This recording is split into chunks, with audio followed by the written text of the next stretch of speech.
XFM 104.9. Yeah, with Steve Merchant. What I was saying was, yes, we could have a little trivia quiz, right? This is how it works. Their phone in, yeah, right, and they'll pitch a question to us two, right? We won't know it. They'll tell Carl, and Carl write down the answer, yeah, or on his email, right? And then it might be something like, who was the first woman MP? And write down the answer, and they go, okay, Steve Ricky was the first MP. We'll write it down. You know, I mean, you'll write down something like the Queen, yeah, and I'll write down Britney Spears, yeah. And they go, well, Ricky says Britney Spears, and the answer is, did you see? Yes. And then whoever's... So they phone in, or can they email as well? They can email as well, Steve. Right. Okay, so let me just try and clarify this, because I didn't really follow that, and I know what the competition is. Right. People listening, phone in or email in with a question, a trivia question. It can be about anything. I don't do game shows. But one which we may be able to get, right? They phone in with that, or they email it in. But only Carl knows the answer. He asks us here in the studio the question. Ricky and I write it down independently. We hand it to Carl. We see who's got the right answer. It's like 15-1, but 2-1. And the great thing is that the best question that we'll vote on at the very end of the show can win these 3 CDs. We've got Feeder, Echo Park, The Essential Bob Dylan. That's a 2 CD set, Rick. Maybe keep the questions highbrow to show our intellect, not things like pop and trivia. And good idea. And we've also got this big compilation, Reloaded 3. That's also a 2 CD compilation. We'll start phoning and emailing now. Emailing go with berserk. Your trivia Absolutely questions go berserk. For Gervais. I'm best at science. Well, don't start giving hints. That's not fair, because I'll say I'm best at films if they want me to. Yeah, but I've already said don't do trivia and entertainment and that. Well, they should do. They should do trivia and entertainment. Music and films is what they should do. No, they shouldn't. Or old TV. That's the cliche of XFM listeners, and I know they're more intelligent than that. They're not, Rick. They're stupid people. They're stupid people, and they only know about a few things. Garbage, Cherry Lips on XFM 104.9. Well, either they really want those CDs or they want to embarrass us. Because the phone lines are going mad. And they are going mad. We didn't even give out the phone number or the email, Rick. Shall I just give it out now? Well, obviously don't need to. Well, I ought to anyway, for those that didn't hear it but didn't know it already. Of it. 08700 800 1234. Sorry, that's not 08700 08700, because I started again because I sort of fluffed slightly. Yeah, go on. 08700 800 1234. And when he says he fluffed slightly, that's not how he got into television. Exactly. Ricky.gervais@xfm.co.uk if you want to email the question, and only Carl can see the screen, so there's no cheating. Probably people don't know what fluffing is, do they? No, I don't think so, Rick. Carl, have you had a question? What, already? Are we doing it now? Should we do it now? I think we should just drip them in throughout the course of the show. Yeah, you could one dripping them in. Go on. Ask us a question. I thought this was a good one. It's from Clive. Go on in. Clive? We've got a listener called Clive. Wow. That's all right. Who was the first James Bond? Oh, is this film one? No, but wait a minute. I know this ambiguity because we've talked about it. We've talked about this ambiguity before. You see, he might be deliberately embarrassing us because the old myth is that someone played it on radio that we all know and love. Yeah. Now, he should have specified, did he mean the film James Bond, the first film James Bond? Can I just say, we won't count this one, because the definitive one, I've talked to Glyn about it as well, it is Dr. No, was the first one of the team that we... Sean Connery. So Sean Connery's the first screen James Bond. So we agree on that, even if we're both wrong. What did he say it is? I bet he said it was Bob Holness who played him on radio in like the 1950s. He didn't say the radio bit, but he said Bob Holness. From Blockbusters. Yeah. And I was drawing a little Blockbuster thing. That's really spooky. That's weird, isn't it? But the thing about that is I'm worried if it might be a myth. It may be a myth. I don't think it is. It's that we can't... 1 point to me, then. No. Yes. No. Well, did you know it? Did you know it? We talked about it. No rubbish. Yeah, but if we talked about it, did I say it to you? No, we agreed that it was Sean Connery because it just like we didn't count Casino Royale because you said it wasn't by the same team. Yeah, but that wouldn't have been the first James Bond anyway because that came later in the series. No, Rick. No. Don't play the music. No way. That's clearly a point. You didn't know it was Bob Holness. He meant it was Bob Holness. I knew the answer, wasn't it? Well, fun-loving criminals, Scooby Snacks. Anyway, it doesn't matter because we both agreed once in a pub that the right answer is Sean Connery. Yeah, but wait a minute, Rick, the point's not that. The man phoned in with a question, and the answer the man was after was Bob Holness. Oh, okay. And that's the answer I'll tell you what, the answer I was after was me. But that's nonsense, Rick. He's the question master, the man who phoned in. That's ludicrous. You to face the facts. You can't say what number am I thinking of. It's got to be the real answer. No, but I knew the answer he was after. So brilliant. Yes, because that's, even if he's got it wrong, it's such common parlance now that Bob Holness was the first James Bond that I knew the answer. Face the facts. Right, give us another question, Carl. Jeez. Give us another question. God, he's a bad loser, isn't he? I had a good one here, but You've forgotten it? Or I sort of scribbled it down. this is brilliant, isn't it? Hang on a minute. We can edit this out, can't we? It's not live, is this? It's only a piler. It's gonna this is going to look great when it comes out. Go on. Which food? Yeah. Carl, you know making up the question. No, it's just that I sort of took down the important bits. But this is amazing. This is amazing radio. Go on. Which food kind of doesn't make you fat? Jeez. What kind of a question is that? Oh, this is No, it is proper. I love imagine this on the weakest link. What kind of food doesn't sort of make you? I mean, it doesn't make you fat. Okay, do you want Basically, no sort of calories in it. celery? Water. Well, I mean, what do you mean? Do you mean a vegetable? No, do you mean you're right. Apparently, it uses up more calories to bite it than don't. Yeah, but wait a minute, Rick. One all. No, it's not 1 all because you're supposed to write it down. You didn't know. But you didn't. What do you mean I didn't know? You're supposed to write it down. That's the whole point. We're writing things You down. said water. You said water. But that's because I thought we weren't taking the question seriously because you didn't know what he's talking about. 1 all. We got to set the rules. Bit too much like Portishead for my liking. Was it? Yeah. I quite enjoyed it. Beat a band. Well, it's because Portishead are from your neck of the woods, isn't it? Was it? Portishead, I think you'll find. Yeah, I embarrassed myself. Right, another question, quick. Is this question a real question with a definitive answer? Or is it like, what is my most comfortable chair? I don't know why people aren't going to maybe like Trivia Pursuit or something, just getting a question off that and then... Because they're a little bit more discerning than that, Steve. Have you heard the questions? They don't know what they're talking about. This is stuff they've overheard in pubs. Come on, ask it, Carl. I look at the Carl takes down and goes, what's that? I know. What am I meant to write? Go on then, ask this one. Right. What sort? No. The Pope. Yeah. What semi-precious... Sorry, Mrs. Robinson, we're going to have to let you go. Yeah. Go on. You are the weakest link, Carl. Goodbye. Yeah, go on. The Pope. Yeah, the Pope. Yeah, we've got the Pope. Yeah, that's not strictly a question. He wears a... He wears a dustman's hat. He wears gold blimey trousers. Does he live in a council flat? Yeah, he lives in a council flat. He wears a semi-precious stone. What's the stone? The Pope wears a semi-precious stone. What is the stone? You mean, what is it called? Yeah. What is it called? What, has it got like a kind of papal name? I think it's like, is it a 18-carat one? So we got to try and get the carrot Yeah. of the Pope's He big calls diamond. it Dennis. He calls it Dennis the Stone. Do they want the type of gem it is, like Or is there some kind of jade, papal name for ruby, it? or do they want it like the Rosetta Stone, or I don't know. I can't. Play a record. Play 2 record. Let's not. Where's your head at? Basement Jacks. Right. Okay. Let's get this. Have we knocked this on the head then? It's just not happening. Oh, here he is. Look. Here he is. Come in. Hey, look, How have you? Oh, God. I don't believe that. Oh, that's pathetic. I do not believe that.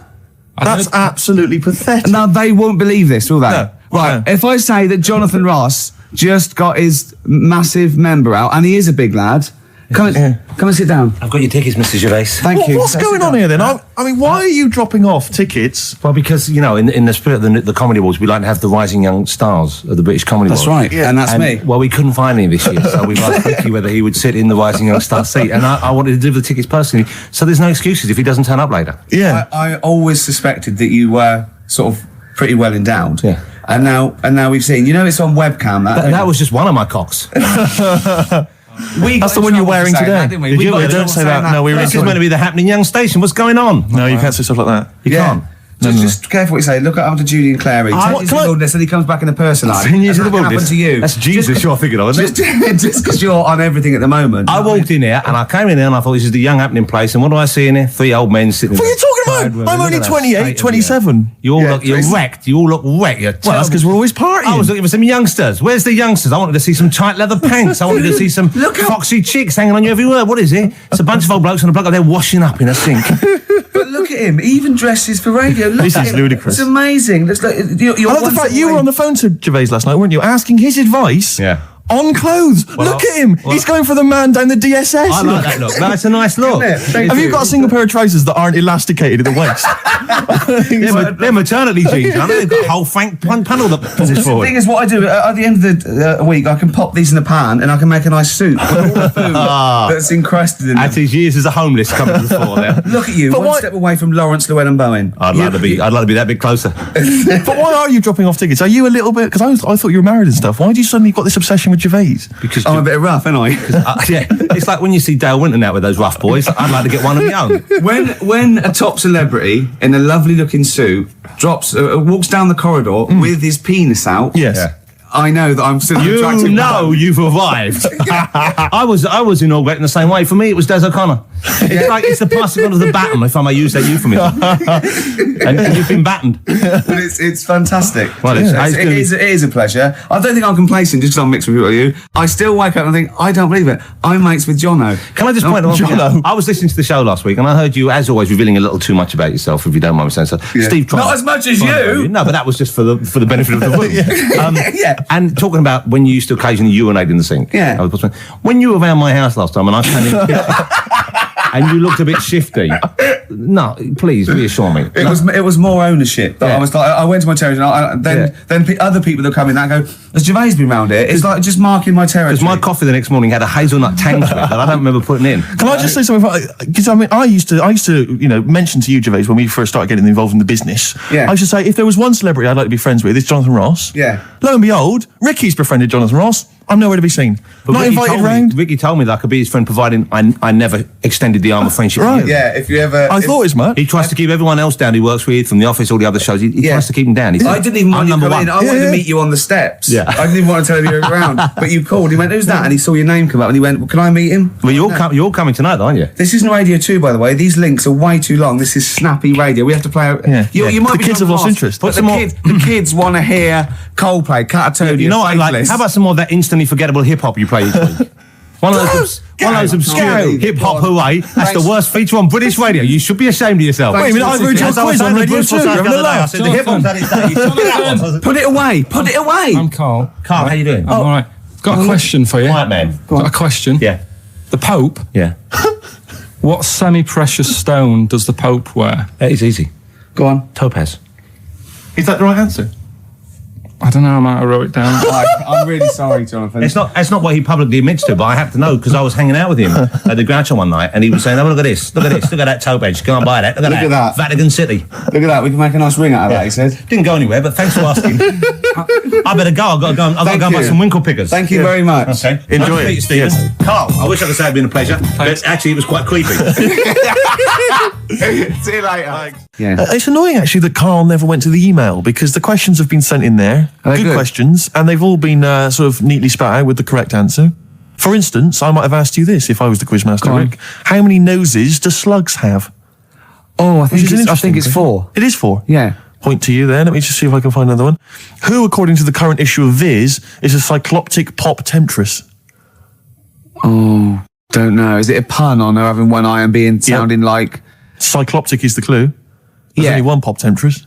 Oh, it's Gabrielle. Of course. Yeah. 2 points. Mine are better. He didn't get them. These are rubbish. Have you ever watched a quiz show? Because I can understand the question. They're rubbish, I suppose, aren't they? That gives me a chance to know what the answer is required. Go on. Let me see if I can find another one for you. No, you're never going to get that one. That's too hard. Oh no, that just That just teases you more, Yeah. doesn't it? What's the name of... No, that's boring, that one. Sorry. There you It's go. beginning to fall apart again now. Here we are. What's the proper name for Big Ben? Is it St Stephen's Tower? You know, it absolutely is. That's 3 out of 3. That's fantastic. Yeah, because the bell named after something like Benjamin so and so works in it. It's Stephen's Tower, and that's the big bell. It's actually, in a weird way, I didn't know any of those. So it's actually quite good that we did kind of balls it up with Carl, because otherwise there'd have been egg on my face. Yeah, but I still won. I just won less. Oh, did you? Yeah, you did win. Yeah. I've already forgotten. I already wiped that out of my memory. Yeah, but hey, Steve, it's not me that's the real winner.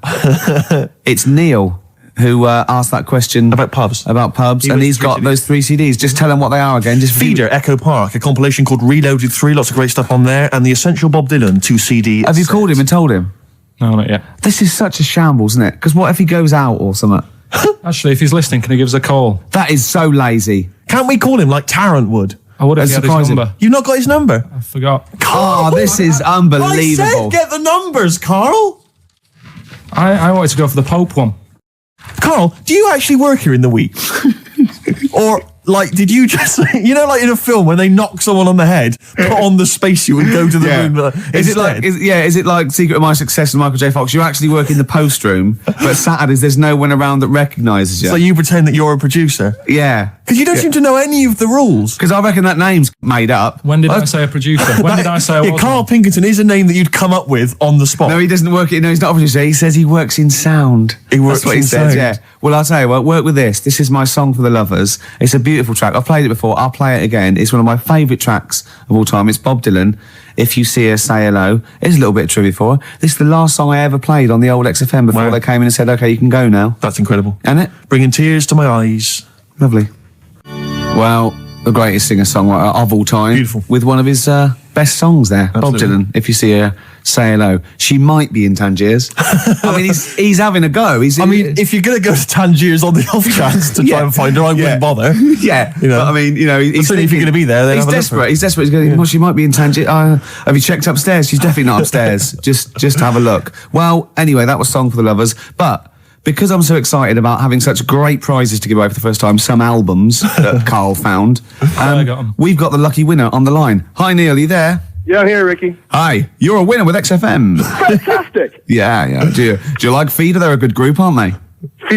Well, yeah, the kids seem to like him. They do. The kids like them, and then Bob Dylan. He's a great, lovely bloke with a guitar, isn't he? You're working hard, aren't you? I'm fed up with this, mate. Really, honestly, I just don't know what else to do. I come in every week. I try and do. Yeah. You have to write a new series of The Office. That's what you have to do. I'm trying, but I've got voiceover work now, so there's more money in that. You know. You're everywhere. Yeah. Woolies adverts. Yeah. Ooh, sorry, I shouldn't mention that shit on the radio. No, it's all right. So, Neil, Steve Merchant here. Will you be looking forward to receiving these albums? You've got Feeder, Echo Park, Bob Dylan album, the best of, and a compilation. You looking forward to them? Oh, absolutely. You know, I mean, it's going to really lift my Christmas. I'm not going to get to go home this year, so that's going to make up for it, I'm sure. Neil, what of those three? Which one will you be putting on first? I think Feeder, Echo Park, because the kids seem to like it. Okay. Excellent. Thanks very much. What will you be doing for the rest of the weekend? Are you going to be chilling out? I'm chilling, man. I'm freezing. I'm playing golf right now. That's madness. It's very cold out here. What's your handicap? What's my handicap? My short game's terrible, but Right, yeah. You're going to be watching the National Comedy Awards this evening. I hear that The Office is nominated. you guys are the shoe-in. Sorry? You're a shoe-in. It's yours. Thank you. I don't know what a shoe-in is, but I'd like to go to one. I think it means like foot in the door. Lovely. Yeah, Does it? not foot in the door. It's like it's yours. Your name's already on it. Oh, really? I Wow. would think so. Yeah. Well, why would Ross stop around? I don't think he makes the decisions. Neil, but thanks very much for calling. Those prizes are going to be winging their way to you. we're just like real DJs, aren't we, Neil? Just say we're just like real DJs, and we'll leave you alone. You guys are just like real DJs. Enjoy your game. Cheers. Bye. The reason you became king of the universe, of course, is because of your fascinating French bread anecdote. Oh yeah. Come on the then. How did baguettes come about? If this is going to be someone cooked a loaf a bit wrong and said, I can still make a sandwich out of it, I'm going to hit you. No. Go on then. Right. Napoleon, when he was at war and that with Russia. 1812, yeah. Yeah, all his soldiers were like, not used to the cold weather and that. So they said, take some clothes in your bag with you because it's going to be nippy out there. So they put all the clothes in the bag. Sure. They were told, it's Napoleon, for Christ's sake. No room for any food. You're joking. So couldn't they make some sort of like sandwich? No, it wouldn't fit because of all the clothes. You had to take extra gear. Sure. So anyway, he said, I can see where this is going. I'll be honest. Is there a baguette-shaped gap left in their holdall? They thought, let's make some bread that you can fit down your trouser leg. What? That's not true! No, it's not, I read it in Euston train station. I was waiting to go back to Manchester. Where did you read What, these? scrawled on the wall in graffiti? Yeah. Do you know Was it also meet me here for cock fun at 12 o'clock? The upper cross sandwich shop, Euston station. It's on the wall. What do you mean it's on the wall? Do you know how it says like sail on at Dixon's, whatever? Yeah. Next to that, there was like a bit of information. Once you've read the stuff on Dixon's, I get information. There's a big thing about the history of the baguette. I read it and I thought, we got to make a sandwich we can split down our trouser leg. But hang can you march and fight with a huge piece of bread down your train? Although it would be intimidating. You see them coming, you go, sacre bleu, look at the size of them. They're big fellas. Well, blimey. I can't help but feel that could be a practical joke at your expense. yeah. Do that. Well, the Earl of Do you ever Sandwich... question anything you read? If it's printed up, is that, like, fact for you then? Well, it's not funny. I mean, if they were trying to be funny, it's like, it's not, is it? So it's information. Have you heard us? Things sometimes want to be funny when they're not. That's exactly what happened with the sandwich. The Earl of Sandwich wanted something he could fit down his pants. And it was those triangle cut sandwiches wrapped in cling film were perfect. You might be right. You might be right. I am. Because the Cornish pasty, so they could drop it down the mines, isn't it? Is it? They wrapped it up they wrapped up like meat and vegetables in pastry, and they sort of crimped it, and it was like and they dropped it down the mine, so, yeah, that's how that came about. And bagels were originally made so that people could play hoopla, but then eat afterwards. I don't know if you're aware of that. That is true, Carl. Well, anyway. Call my bluff. It's true. Yeah. They're all true. They're all true. Yeah. Tell your kids that when you have them. Yeah. You know, if they're still alive in a million years. Well, it might be true. Can someone confirm that baguette fact that it was so Napoleon could stick it down Not him. his trousers? Not him, his soldiers. His men. Yeah. Fascinating information. Fascinating bread information, Carl. Radiohead. Yeah, now this is my song for the lovers. It's a beautiful track. It's Let Down off OK Computer. It's one of my favourite Radiohead tracks. It's lovely. Right, set the tape going now if you want to tape these songs. Avalanches, Frontier, Psychiatrist. Absolutely. Well, we've had lots of emails. People, obviously, we inflamed and provoked about the Cornish pasty. I've got a couple of amendments to that. The crusty bit, is actually as a handle, because obviously the miners had dirty hands, and they'd eat all the stuff in the pasty, and they'd be left with this sort of crust, and they could throw that away. Also, someone told us that at one end was a apple, so you have a little sweet as well. Little dessert. So, there you go. You noticed how, over the years we've been doing this, way back when we started XFM, no one ever contributes when we ask about the music, when we ask about hip-hop, or their, opinions on that, anything important. But start talking about pasties. Yeah. We've had about 5 phone calls. Yeah. And someone phoned up to confirm. They used to work for Upper Crust, and basically, Carl got all excited. So it is true. Well, I don't know if it's true. I've read the same sign you did, Carl. Interestingly, there's an email here that says, which basically offers a history of the baguette, and talks about after the revolution, the government decreed that all of France must eat the same bread, and it was up to the bakers to bake this bread of equality. And then Napoleon kind of made sure it was a particular, he kind of set in. Obviously on the bread you can eat anything you find in the garden, frogs, snails, bits of horse, but squid. The interesting thing is, Rick, that there's no mention of sticking it down your trousers whilst going to war. The French have tried to keep that secret for over 100 years, It was only Steve. the upper crust people. Nearly 200 years, that is a top secret. Somehow Euston Station Upper Crust got hold of a document, left behind in an old sea chest, possibly Napoleon's, could have been Josephine's. Unfortunately, jotted it down. He's kicking himself now. Oh, Secret, I cannot believe I left a note. If he talked like that. He did. He did that, yeah, he talked English, but in a very funny French accent. We never got we should go in a competition who's the tastiest cartoon ever. Well, actually, I threw up Cheetara, I threw up Jessica Rabbit. I've had some people contribute here on the email. We've got someone here, Dom, has emailed us. He's told us that, for him, Daphne from Scooby-Doo. Yeah, always popular choice. And obviously this is one I've never quite understood, Wilma from the Flintstones. I've actually always felt that Wilma, I don't know, I just thought she was a bit... No, not Wilma, Betty, surely. Yeah, Betty. Well, this is what I'm saying, Wilma, Betty, surely, but Wilma? No, I mean, she's quite homely. Betty, come on, Steve, you wouldn't say no to Wilma. No, I suppose not. Rick, we've got a couple of emails in here, and they're saying they enjoyed your performance over the Christmas period on a programme called 100 Greatest TV Moments. Yeah. Did you do an interview or something? What was the deal? I didn't see this. Yeah, the Office was in there, wasn't it? And I was interviewed for it. But what are they talking about? They enjoyed your performance. Come on, tell me what do you? No, I don't. It's the thing that I did on Razzmatazz. Oh, is this where they found a clip or something? Yeah. No, I was in a band, and we had one single out or something, and I did one TV appearance when I was about, oh God, and they showed a bit of it, about 7 seconds, me on Razzmatazz. Oh God. Razzmatazz, for those that don't remember, was like a kind of, I suppose, what was it, like a kind of CD UK of its time? Yeah, exactly, yeah. And, oh God, God. And it was of the time, sort of new romantic. And they showed a clip of this? I looked about 10 and about 5 stone with hair and makeup and girly clothes. My sister actually said I look like Posh Spice. Brilliant. There's a funny story about that, right? Because we were rushed and we had to do this thing, and oh God, and we were meant to take a flight to Newcastle.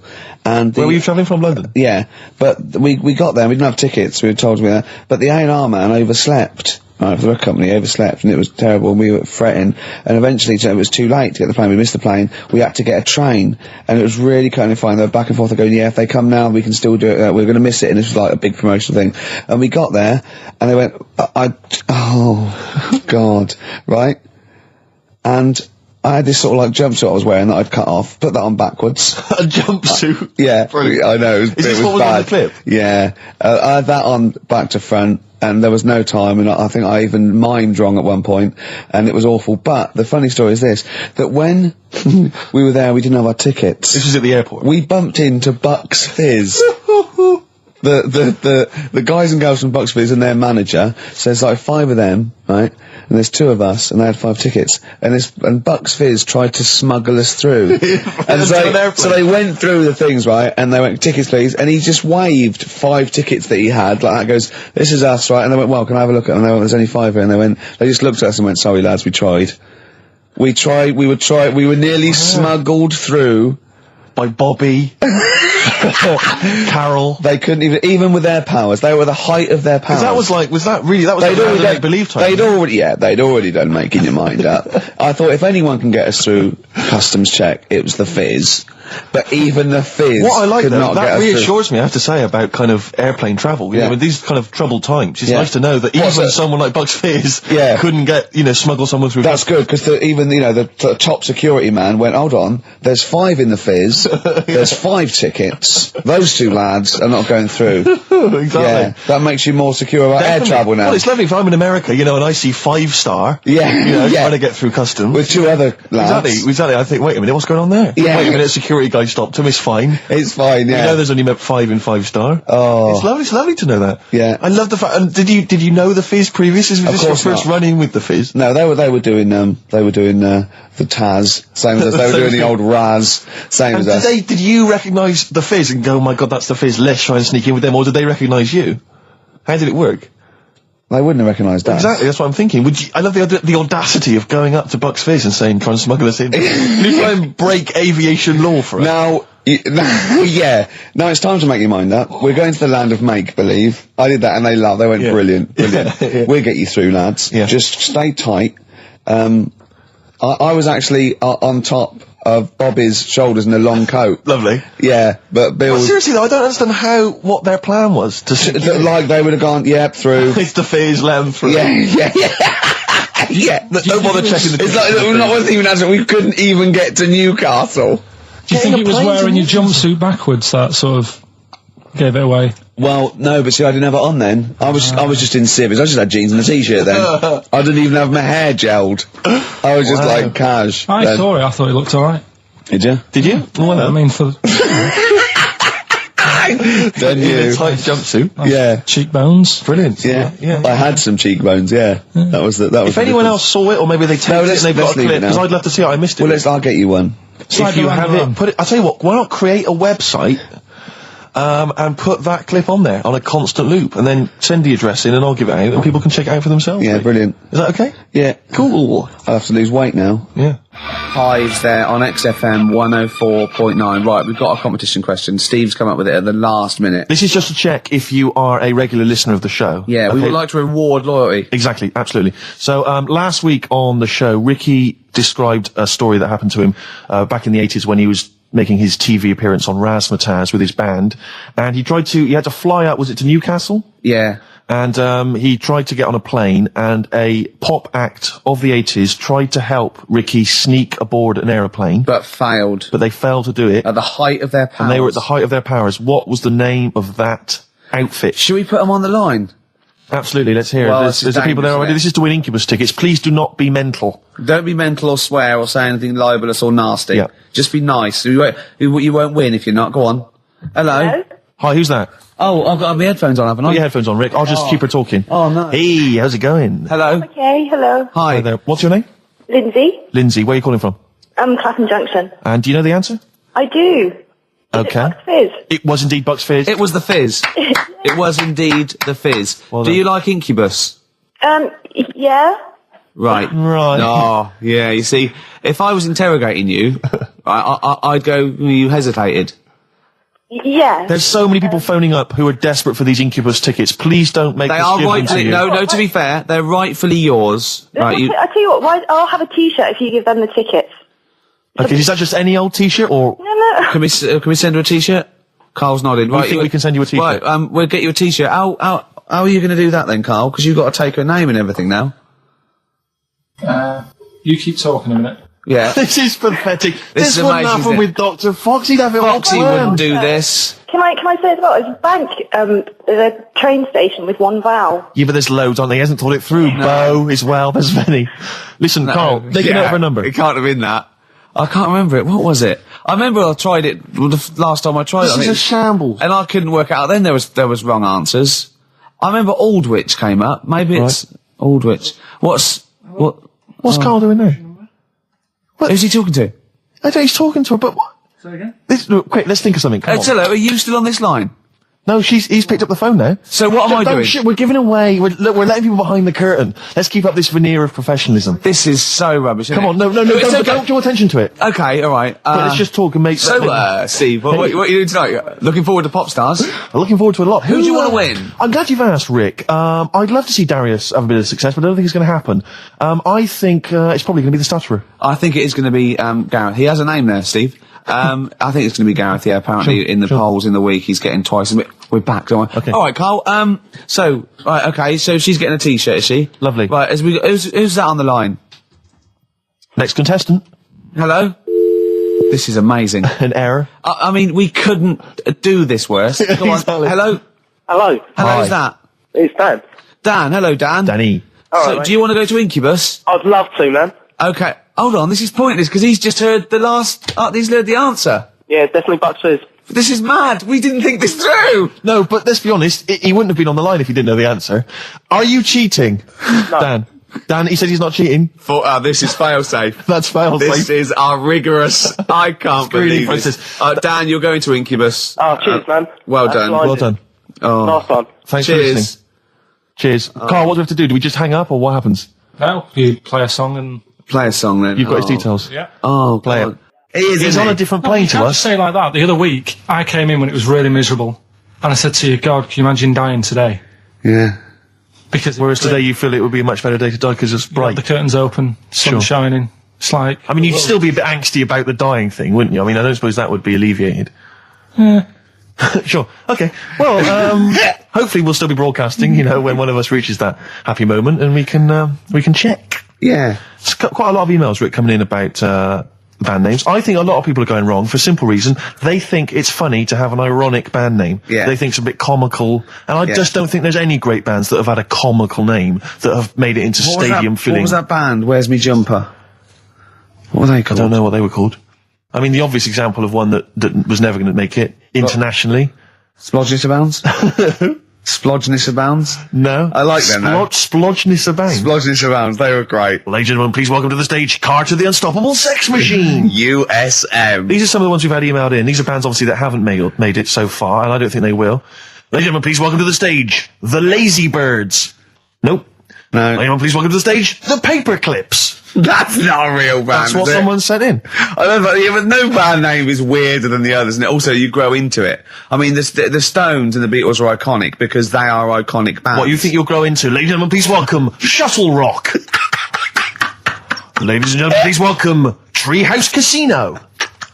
I don't think they're gonna... That's just made up. Well, possibly. Well, they all are, But they all obviously. are. But my point is, people say there's no logic to band names, but if you think a band name like the Smiths, Great. that's genius. It is, It sums up everything that band is about. Yeah. The kind of they're capturing that mediocre world of grim up northness. My it's- favourite, Sonic Youth. Sonic Youth is genius. Nirvana. These are incredible band names. So Yeah. there is some logic to it. Yeah. I genuinely Sonic believe. It's not just arbitrary words. What about The Madness? Cure. The Cure. Madness sounds rubbish, but they're good, aren't they? Yeah, but again, they were never going to be They were never going to be world beaters. But they were a comical band, essentially. Yeah, they were a but knees-up party band, and Madness is fine for that. But they had some great songs as well, and then it sort of turned it all, because then... I mean, Rick, I don't know how many members... Not Home Today is a great song, and this is from an email. I don't know how many members of the band there are in Chimney Factory, but if there's 5 people, who decided? Have they all agreed? Yeah, that's the best name. Do you know we what can I come up decided? Dell.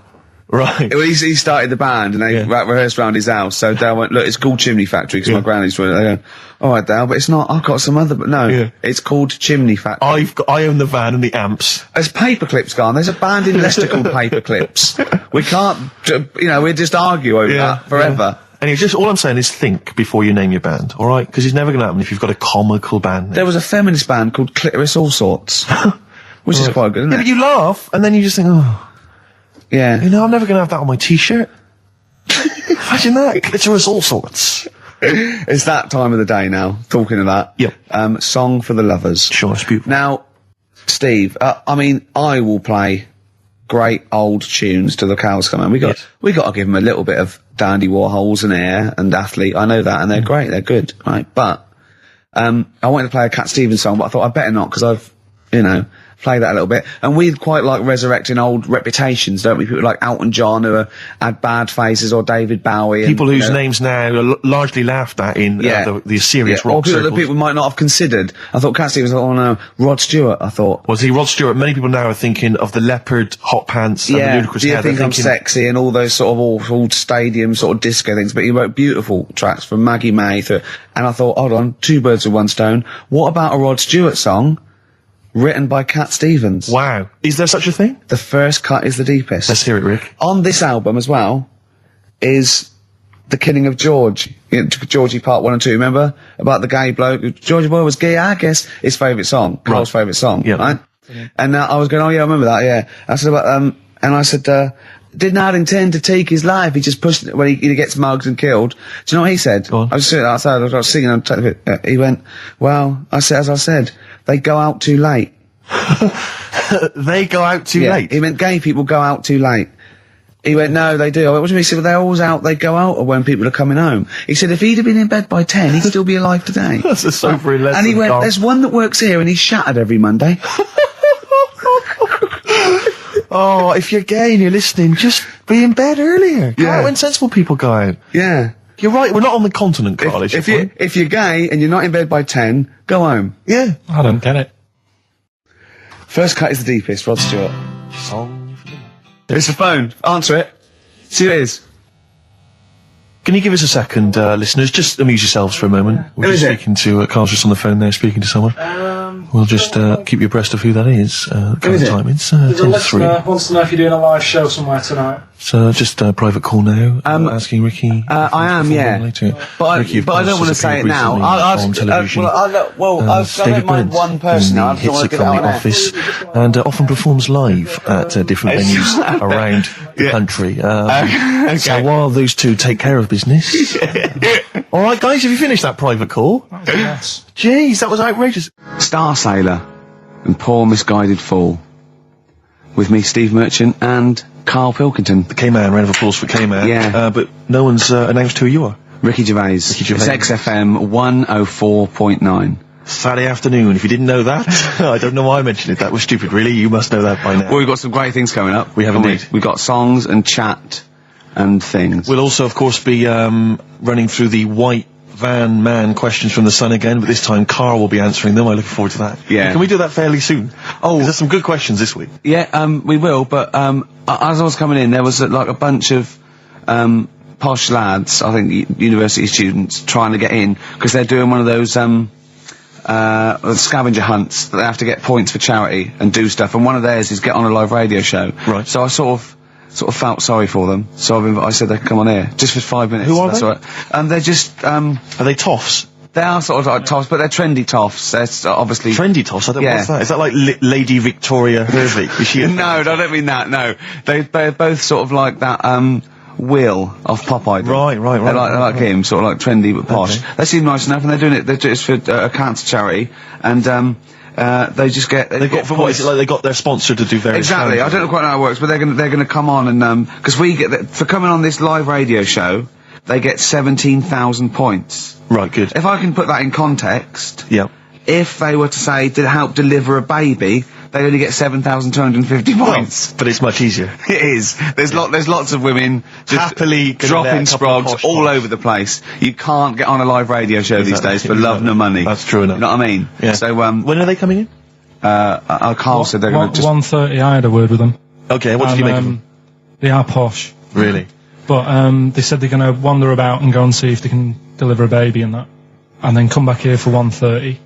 And I don't know if it... I hope they don't leave a baby sort of half out, you know, if they've got it, you know, they're push, sorry, we're going to have to shoot off, we've got to go and see we've got to play an instrument in a marching band for 8,500 points. Well, I did say be here definitely at 1:30 because I don't want you getting in the way of the white van questions. And the other thing is, right, they get 7,500 points for delivering a baby, but they get 9,000 points if they cut Peter Stringfellow's hair. Well, he's very precious about his hair. It's a more delicate operation, isn't Absolutely. it? There's more that can go wrong. That's true enough. Take an unconventional animal for a walk in a park. What is an unconventional animal? I think that could be a dog that just doesn't play by the rules. Yeah, that's a dog that's into Slipknot. Yeah, that wheeze in a urinal. Yeah, exactly. Standing up. Exactly. Yeah, well, I'm looking forward to that. Yeah, I'm sure they're lovely guys. Good luck to them. Yeah, we'll see you later. Well, we're back, and there's a few more people here. Absolutely, well done. Yeah, yeah. Well observed. Yeah. Do you want to say hello? Yeah, hi guys. And what are you doing here? This is Mark and James, or Sco and Belch, and we're here. Sorry, your names are what? Sorry, say the last bit again. Or what? Sco and Belch. Sco and Belch? Yeah, that's right. Do you want to explain that? No. No, from the drinking story. games, I imagine. Yeah. We've got worse names than that, but it's radio, so. Sure. Now, you're presumably we've just well, we kind of graduated. We've been in work like about a year or two. And what do you do? I work for a management consultancy. I work for a distribution company up in Birmingham. Well, okay. So, Now, what you're doing is a scavenger hunt, and you're raising for cancer charity Cancer research. right? And you've got to do. And this is we're just helping you out here because for 17,000 points, you have to get live on a TV or radio show. That's exactly it. So here we are. That's why we're here. Yeah. Do you ever listen to XFM? I know of it. Yeah. I listened to it a few times. Sure. What kind of music, what kind of sounds would you normally be into? I love cheesy radio, sort of school disco, sort of, 80s stuff. Sure. Sorry, what was your name again? Mark, or Sco. Sco. Okay. And you're Belch. And what sort of sounds would you be grooving to? Cheesy. UK garage? Well, Craig David. a bit of house, just very occasionally. A bit of cheese. It depends what kind of mood I'm in, you know. You don't listen much, but I mean, kiss a celeb because Carl. Yeah, we actually wanted to do that with you, Ricky. Is that right? No. That's not going to happen with Ricky, but Carl's now got his name mentioned in Heat magazine. Is that right? Well, that's if you want to brilliant. snog Carl, we'd love to see that. I mean, we don't want to snog Carl, but I mean, we were thinking if there was kind of a female presenter here, we might be able to do something. But What are you saying? A female placenta. well, if you've got one. Have you seen some of the female presenters that work on XFM? Oh, presenter. Is that why they're on radio? I thought you said placenta.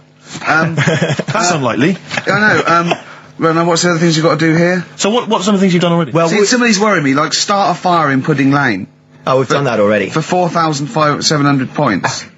well, I tell you what we have done. We've been on Phantom of the Opera stage already. Have you? Yeah, we just asked the stage door guy. And, That wasn't during the show, I see. No. And that's right. He actually mentioned that. Yeah, we shouldn't speak about that too. Otherwise he'll get sacked. But yeah, he was really kind to let us on. We've jumped in Trafalgar Square water with doing a sort of Friends impersonation, so that was... Right. How many points did you get for that? We got 2,000 points for that. We got Right. 8,000 points for being on the stage at Phantom of the Opera. Yeah. And we get double that. We get like 18,000 points, which is almost the maximum for being here right now. Really? So that's well, absolutely great. Honestly, I wouldn't worry about the little things. I'd go for the big. Yeah, that's it. We're not interested in the little stuff. We want to go for the big stuff. Yeah. So what the big ones are? Get on stage with S Club 7. That's not going to happen, is it? When have you got till 6 today? Well, S Club 7 are on at the London Arena at about 2 o'clock. So, Good luck. but Okay. I think it's going to be very, very difficult to get on there. But you never I know. think so. Yeah. Get in the vaults of a bank. Yeah, you See, some of these are bordering on the illegal. That's 20,000 points for that. you seen Like getting a cage at London Zoo. Don't do that. I mean, there's 10,000 points, but don't do it. Unless it's a penguin cage. That's what we were hoping. Just some kind of timid animal we might be alright with. You know? Yeah, sure. If anyone's got any good ideas for sort of funky things to do on air, then Okay, well, if you leave your number and anyone calls in, they can help you then. Well, maybe some of S Club 7 are listening. Well, let's hope so, because I mean, we love them to bits. If they are, it is for charity, and the points get awarded into money for colon cancer research. So it'd be absolutely fantastic if we could. Yeah, so Bradley, John, Tina, if you're listening. Yeah, if you're listening. Or any celebrity out there who's a female celebrity, we need to snog them. It doesn't need to be a long snog, but if we can, that'd be great. This is good for 7,000 points. This looks like a good one. Play the organ in a church. That must be easy. Is that a metaphor? Yeah, but you know what church people are like. It says the bigger the better, so it might be. That's got to be euphemism. Yeah, it's got to be, hasn't it? Yeah. Well, thanks very much. Good luck. Good luck, guys. Get thank an you arrangement very much. standing outside Les Mis looking Miz. That's going to happen. That's good. Man, a big gun type thing on the HMS Belfast. That won't Well, we've happen. got a big gun, it's just finding the boat, which is the problem. Oh, calm down. What was your name? Bo? No. Po? Let's go. Thanks very much. Thank you very much. Cheers. Cheers. Bye. From their greatest hits album, that's Outcast, and a track called Rosa Parks. Like it. Yeah, enjoy it. Yeah. Now, we just had a call from someone impressed by Karl, and Karl's very pleased because this guy has actually done a PhD on Che Guevara.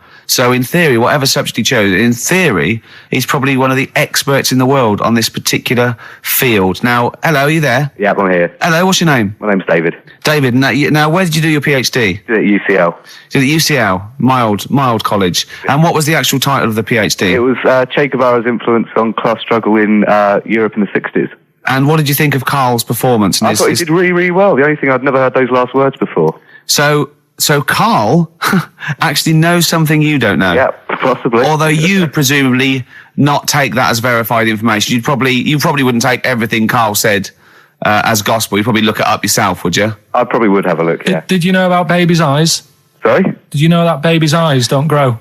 I didn't know that. You see, that's why you shouldn't take things Karl says as gospel. Because it come out with something, vaguely intelligent, and then say, "Did you know about babies' eyes don't grow?"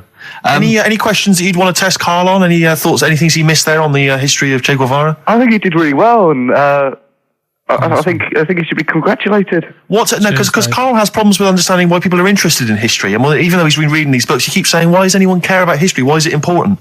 What would you say to Karl? I think he should maybe then look at who Che Guevara did influence and why he still influences people today.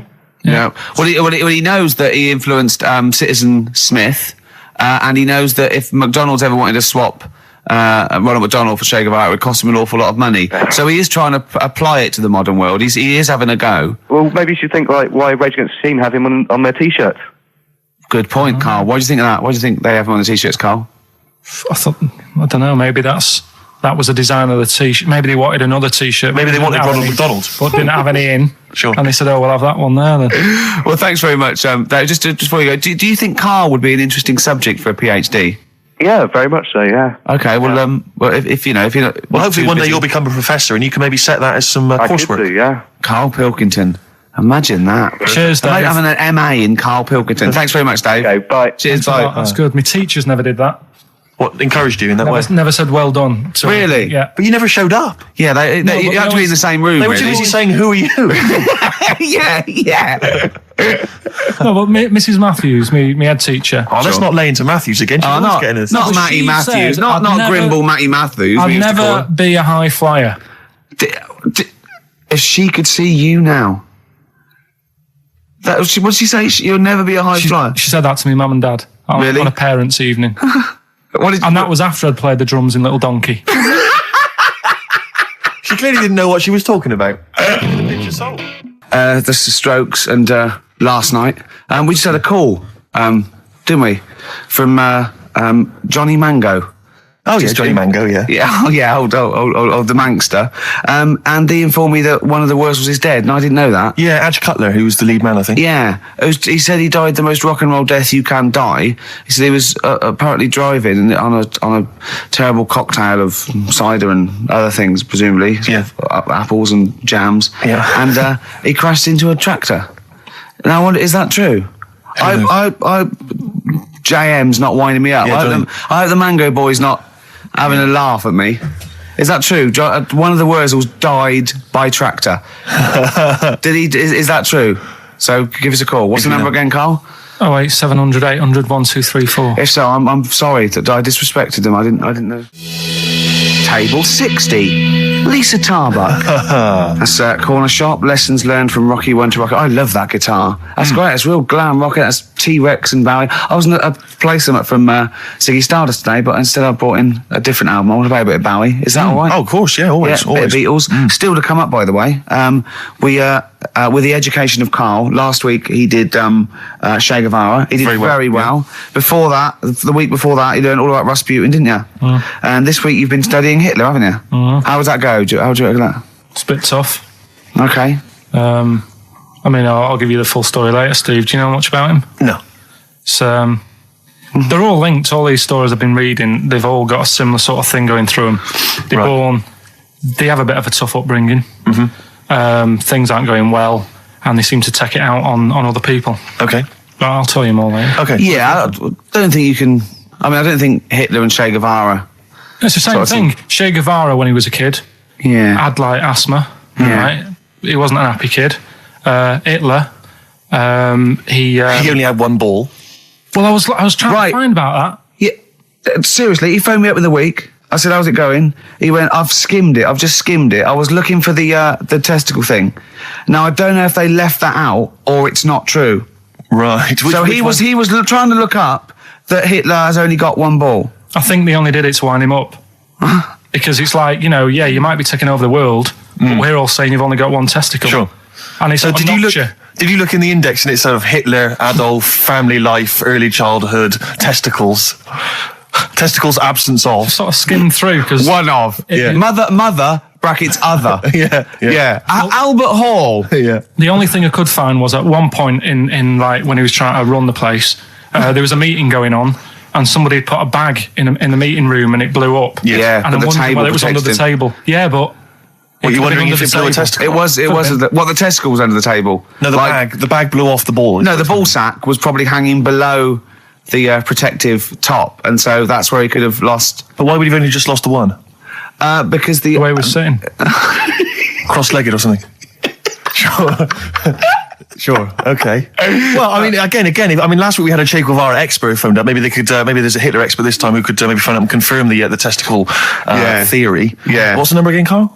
08700 800 1234. You need to have at least done a PhD or something. I don't think we should invite calls about Hitler. I think we're asking for trouble. No, I'm talking about someone who's done a study of him and who's done a PhD. Okay. I'm not talking about any old nutter. And also, Carl's lottery numbers. He's a little bit more confident this week. Okay, good. He went there more like it. And I looked at him and I laughed. He went, no, even Suzanne said I'm on more on the right lines there. Is anyone who has done a degree in maths or A-level maths that can bear... Carl won't believe this, right? Carl thinks... I know I was partly doing it to confuse him, just see that look on his face like a cat, right? But there is the chances with a random numbers, for example, the lottery, of getting 1, 2, 3, 4, 5, 6 are no greater than any other single combination. Right. Now that's true. I don't mean you're more likely to get 1, 2, 3, 4, 5, 6 than any other combination put together, but than any other individual combination, they're all equal. It's counterintuitive, I know. I know you think that to get a run of 1 to 6 is less likely than anything else, but it's not. Any named combination... It's not, Carl. If there's a probability... Well, it's never happened. It's never happened. Yeah, but there's any number of combinations that have never happened. Every one of those combinations that have come up have happened, and they're just as likely or unlikely as any other combination, right? It's just that you feel intuitively, right, that 1, 2, 3, 4, 5, 6 is less likely than 1, 7, 12, 34, 60. You know what I mean? Well, I didn't win. Play record. Okay. If you give a monkey childbirth pills, it works. That's. Well, we were talking about interesting things about sneezing, and I remembered an interesting fact about monkeys. So, anyway, 2:30, brilliant. What did happen to that bloke who used to make the sound effects in Police Academy? I don't know. He was brilliant, wasn't he? Do you remember him? I don't remember. Was he called Hightower? Yeah, he was good. Yeah. If anyone knows, give us a call. God. Girls and boys.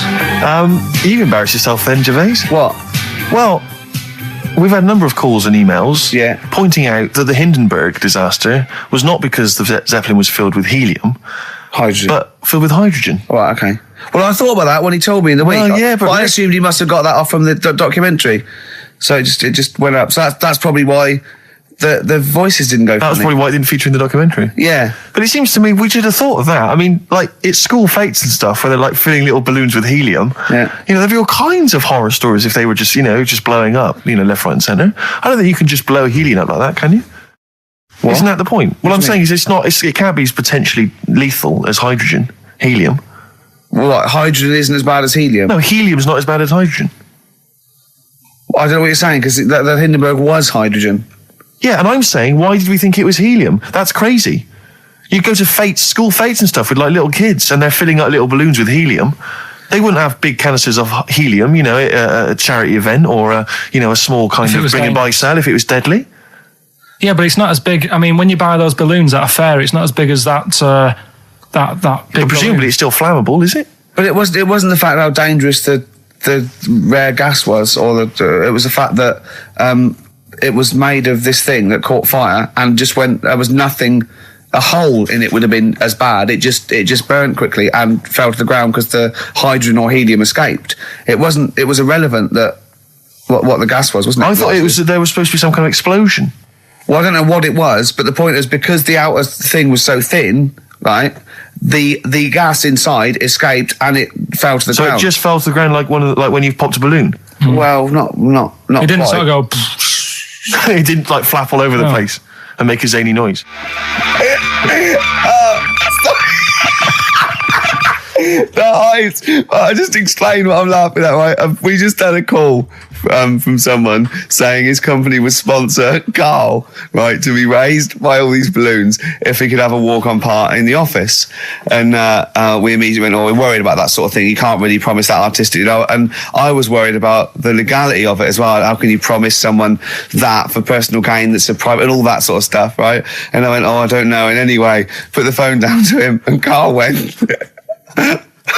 I love the fact you're more effing worried about that than me being raised 30 feet in the effing air. You started getting scared, did you? Are you worried about it?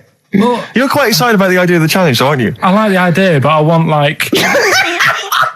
Why do you like the idea, Karl? Oh, what if it went all wrong and we're there going, the humanity of it. I think we need Karl to get... he's just... On the rope would pull out my trousers.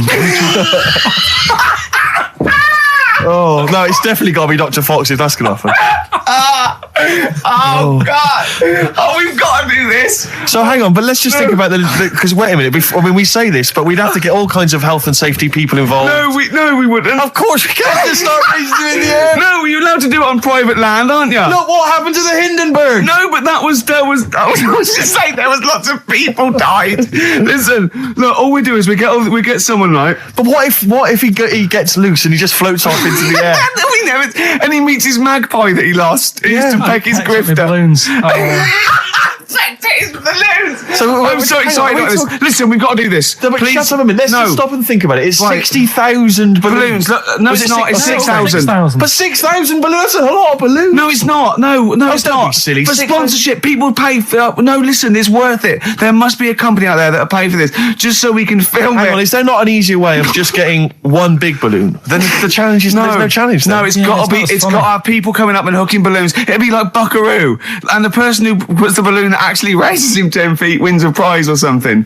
So hang on. So what we've got each person with like 500 balloons. Yeah, that's mad. Can you imagine how many balloons that is? That's ludicrous. 6,000. Yeah, that's an awful lot of balloons. I don't know. There must be someone that could do this. Oh look, people have walked on the moon for Christ's sake. We can raise Karl Pilkington with some balloons. Yes, but they had a NASA budget. We've got XFM behind us. Yeah, but balloons. Yeah. Balloons are cheap. You can get about a pack of 25 for about 150. Right, fine.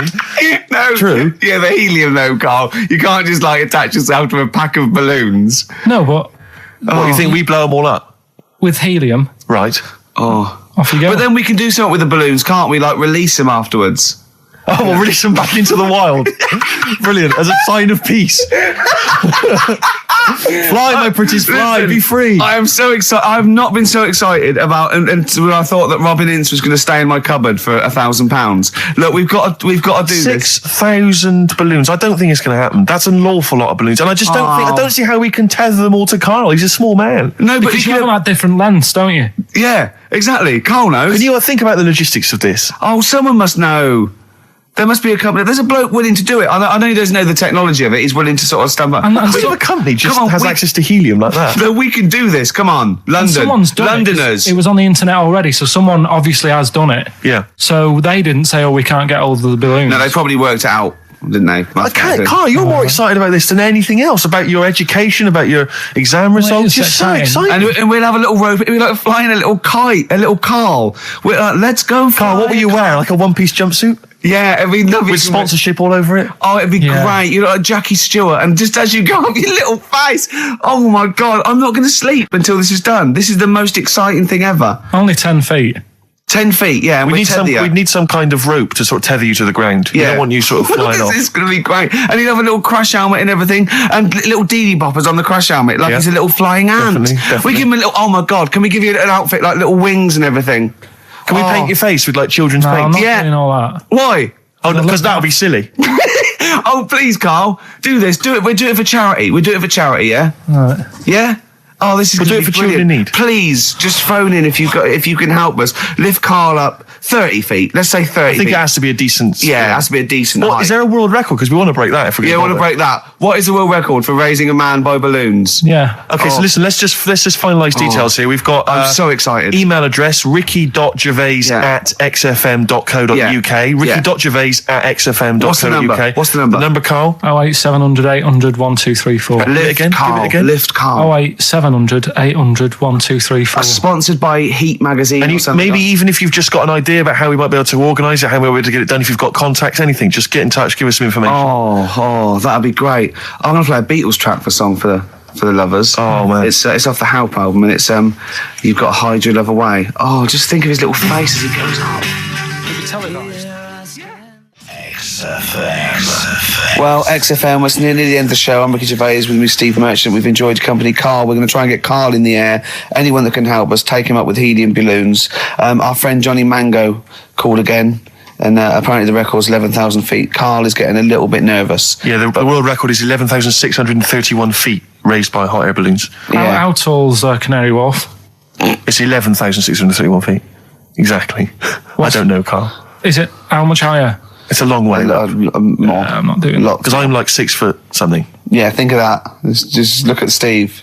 All right. Yeah. But you can change your record. You could say, well, the sort of balloons are the one with Mickey Mouse on it or something. Yeah, could I just say something? That man did 11,000 feet, but he wasn't naked. All right? Come on, Carl. Your 30 feet will be the world record for naked ballooning. Yeah? Think about it. All right, it's for charity. Well, thank you for listening, everyone. We are going to raise Carl. And after Carl said, and just to think, my teacher said I'd never be a high flyer. So this is your chance, Carl, to shine, to fly. Steve. It'll be brilliant. This is a final song for the ladies. Belle and Sebastian, we've not heard them for a while. This is from, it's actually a B-side or a triple side or whatever you call it. Track 3 on a single called Jonathan David. This is The Loneliness of the Middle Distance Runner. Goodbye. The Flaming Lips. Yoshimi battles the Pink Robots on XFM 104.9. I'm Ricky Gervais. With me is Steve Merchant and Karl Pilkington. Good morning. I'm going to be honest. I'm going to own up straight away. I've done very little work towards this show this week. I'm a bit busy. You surprised me. Yeah. So I apologise if it sounds a bit sort of... Thanks for being honest, though. Well, no, I don't want people to go, oh, no, that was a bit shoddy this week. I hope it's not going to be that every week. Yeah. So it is because I've done very little preparation. Okay. So... Right. Whereas normally... You'll probably have to help me out. All right. You have to do some of the work. Carl, you might have to help us out a little bit as well. I don't know, but I mean... Because I know Steve's done nothing towards it either. So, the onus is on you a little bit here. I love the fact that it's still listed as either Ricky Gervais or Ricky Gervais and Stephen Merchant. And, essentially, we don't need to be here, really. No, but I know now people listen for Carl. Everyone I've spoken to, for, people on buses... to comedian like Ross Noble mentioned you the other day, and that they go people on buses. I've never been on a bus. You haven't been on a bus for like 12 years. Yeah, have you? People on buses. I I don't know why I find that so funny. I just know the idea of you being on a bus. The idea of you handing over your fare. They're shouting out from the window. Right. They're going, I love Karl. Right. I'm walking along. How much is it on the bus? 20 pence. No, come on, seriously, how much is it? One adult for Terminus, please. I love the fact, you know, they do that thing where, like, if they're interviewing What is it? Paul 50, Newman or 60 someone famous. No, it's a quid, isn't it? It's a quid. They always say, how much is a pint of milk? And that's supposed to prove if you're sort of still in touch with your roots or whether you're too big a celebrity. Yeah. You've got no idea how much it costs on the bus. Quid. It's not a quid. 120. No, it's not 120. Pint of milk, about 50p. 30p. Oh, brilliant. Wow. Oh, because I mean, it's fascinating because you gave this stuff, up before you became a celebrity, didn't you? You were always lazy. Because people always say to me, like, you know, Ricky seems a bit obnoxious. Who says that? No, they say, you know, no. Who comes up to you and just says that? The guy on the tube did it. I swear to God, he came up. He said, I was watching an interview with Ricky. He said, he's not a nice piece of work. I went, well, I mean, he said, no, I've got friends like that. You know, and it's like they're always talking, they're a bit irritating, you know, and you sort of let them off because they're your mates. But I was going, well, hang on a minute. He went, well, two things. You know, it's sort of my job talking, and being interviewed, essentially you do have to talk. Yeah, so yeah, about yourself. If that's his only criticism, then I'm not too bad. No, he didn't think you were funny either. In fact, he had a whole list. Well, I'd say a list, a petition. It wasn't Dickie Anderson, was it? It wasn't Richard Anderson. I hope he's listening. He's our biggest fan. I'll tell you what, Mock Turtles need a remix by Fatboy Slim, don't they? Mock Turtles? It's a great tune, but I'd love to hear it remixed. Yeah. Mock Turtles, Can You Dig It? Remixed by Slim. Yeah. Yeah, XFM 104.9, Ricky Gervais, Steve Merchant, Karl Pilkington. Ooh, stuff to do. What's going on? Stuff to talk about and that. What's been going on? Oh, before you came in, you saw it, didn't you? That experiment I was doing with the...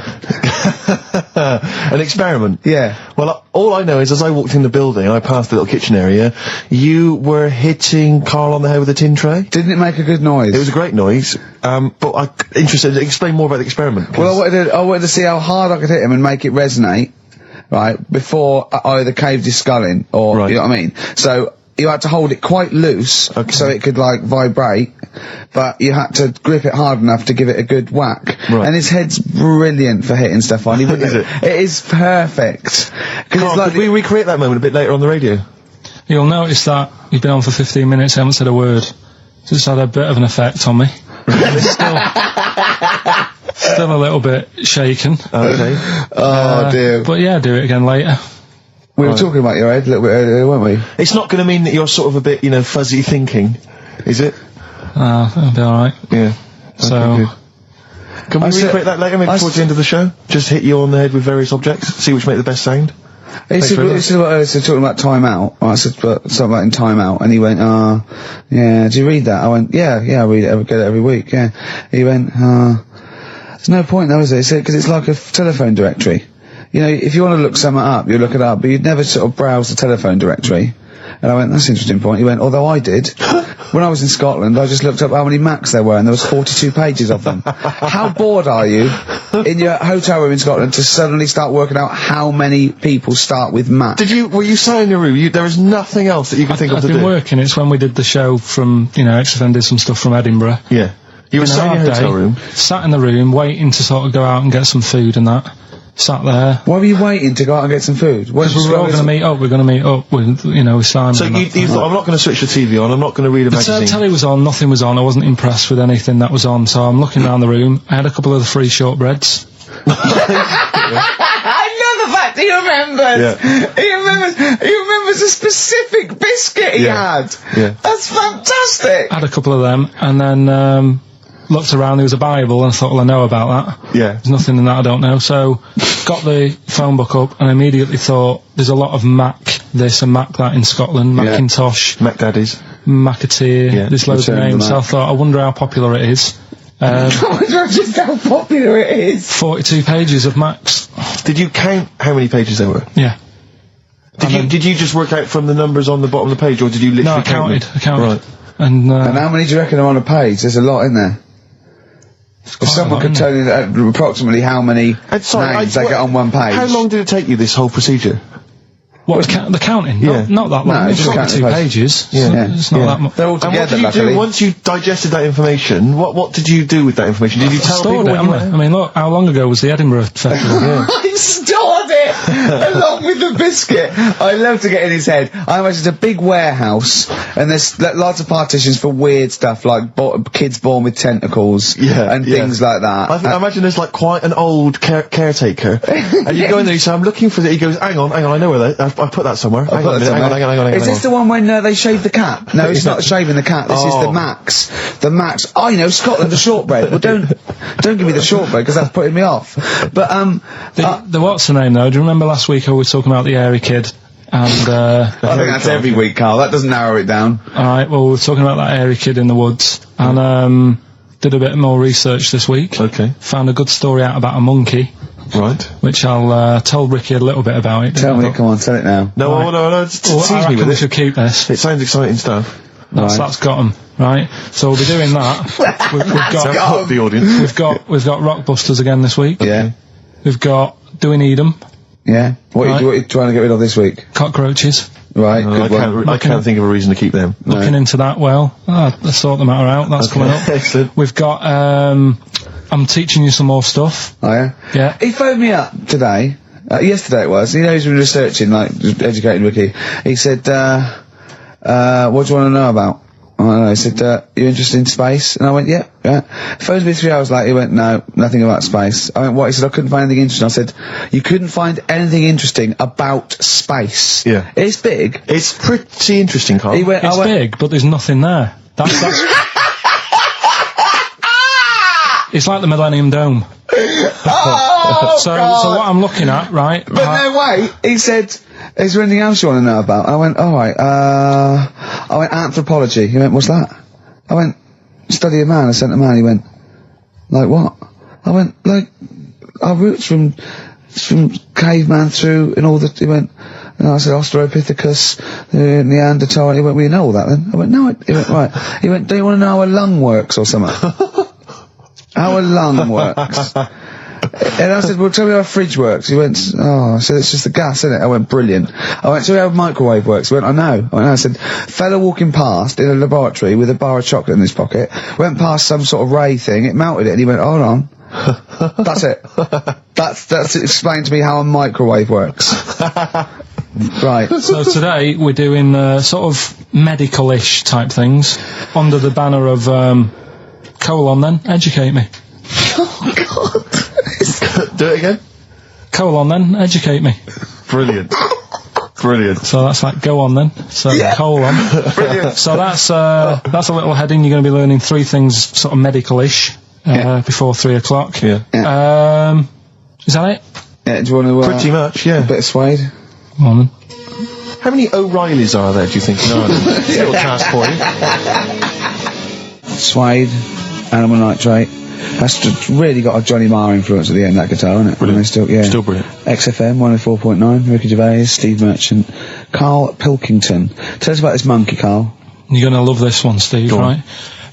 So last week we were talking about how, like, a lad left his family because there was problems at home and that. He went and lived in the wood, he got airy. Right? No. Leave it there, Rick. We haven't got time to go into Right, it. so... That's what happened. And that's what happened. He lived with the monkeys, he went airy. That's what happened. Looked into some other stuff about, like, airy kids and all that.